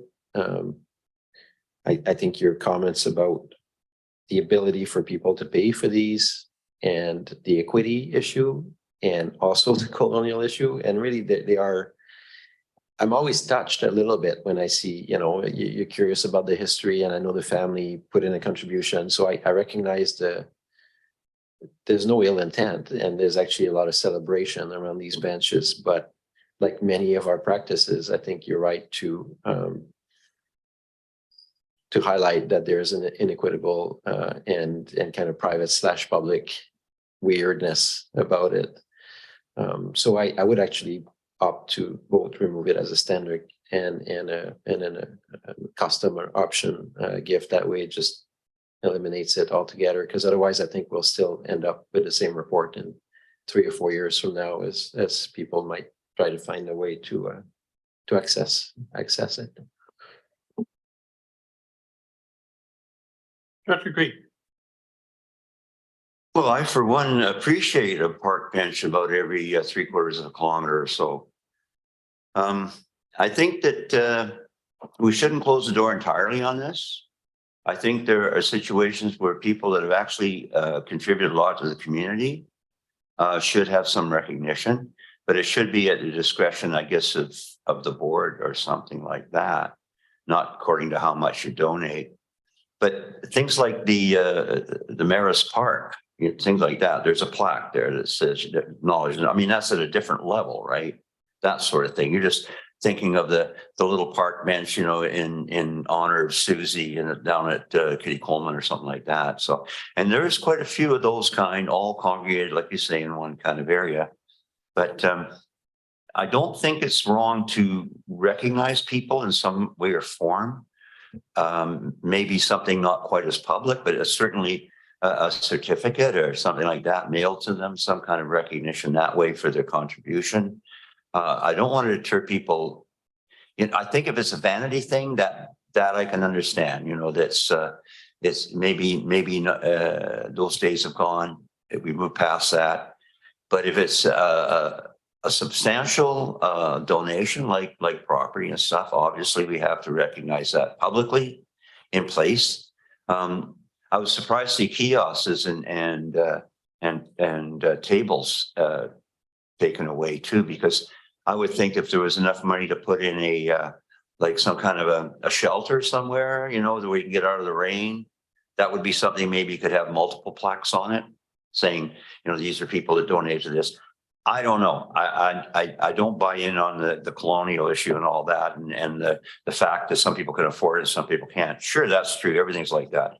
But there should be some way of acknowledging that the extra special ones and the people that have donated their time to the community, especially as say like people like Murray Shackle, who was the mayor of Merville for so many years. He pretty well single-handedly rebuilt the Merville Hall, you know, while working at Slade Lumber and bringing home scrap pieces of plywood when he could and hammering them up on the weekend. I mean, he worked till he was like 74 and he finally retired.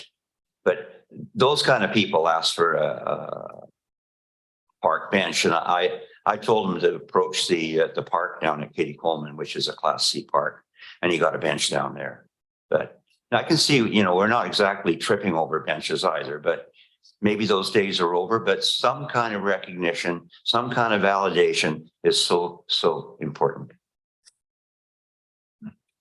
If I could, just a question for staff in regards to, I'm seeing both sides of the fence with regards to space, park space for benches, etc., and people wanting to memorialize family or friends. I'm just wondering if there's another alternative other than a park bench or a plaque of some sort. I guess we're, part of the services that we talk about today are affordable housing, affordable daycare. I'm just wondering, is there a means of that donation being contributed to another very important service whereby, the folks are still being recognized and, there's some type of a plaque or something that's, if you're involved with affordable housing and, a complex gets set up or something that, people's names are recognized there. And that contribution was made on these folks on behalf of that person, going towards something very constructive as well. Not to say that park benches and memorial plaques and parks aren't important, but like I said, I'm just wondering if there's a means of looking outside the box here and looking at other alternatives for folks, because I think people do want to be able to make a contribution on behalf of a family, a member or a friend. And maybe if we're slowing down the base on park benches, maybe the memorials can be directed towards some other type of service that, really does make a significant contribution. Thanks. Thank you through the chair. So I have a few points. I'll respond to that first, and then I have a few points that if I could just respond to Director Grieve as well. And so from Parks perspective, we looked at a number of alternatives in preparing this report, and thank you for that question. And a number of municipalities in the area have alternatives. So Campbell River has I think it's an informal, but it's a memorial garden where you can paint a rock and write someone's name on it. And I think Cowichan has something similar. It's a wall, a bit more formal with plaques. Yeah, and so that's possible here. I mean, the question for a regional district might be, well, where would be the right place for something like that? But that's a question that we could explore further, absolutely. One idea might be the exhibition grounds or possibly the office here. Does that respond to your question? Yeah, it does. Like even the idea of a community garden, right? Like you said, we can paint some rocks and put them in a garden, but maybe that service goes towards purchasing another piece of property where we can have a community garden in a rural area or an urban area. Thanks. Thank you. And Director Grieve, if I could just respond, there's a few points of clarification. The first, I think, just to be clear, the policy lays out how these benches and various donations are approved. So the manager of parks approves the location, design, and structures associated with the program. Any gifts over 10,000 are require board consent. So that's just a clarification. And the other is just to be totally clear about what we're proposing. There are 3 streams of donation in the policy. And we're proposing to remove the standard gift option. So custom gifts will still be possible. People could donate a kiosk. They could donate a park sign. We could entertain the possibility of continuing to receive memorial benches on a one-off basis. So that option still exists. It's just removing that base standard.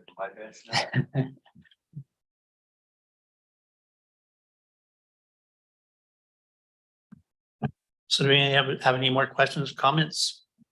So again, we're just voting on receipt of the report. Of someone who wants to move on receipt. Sorry, we're voting. All in favor? Carried.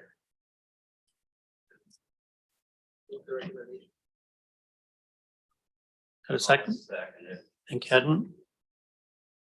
All in favor of the recommendation? Carried. Thank you. Thank you. Item F, new business. New business, but we do have a meeting.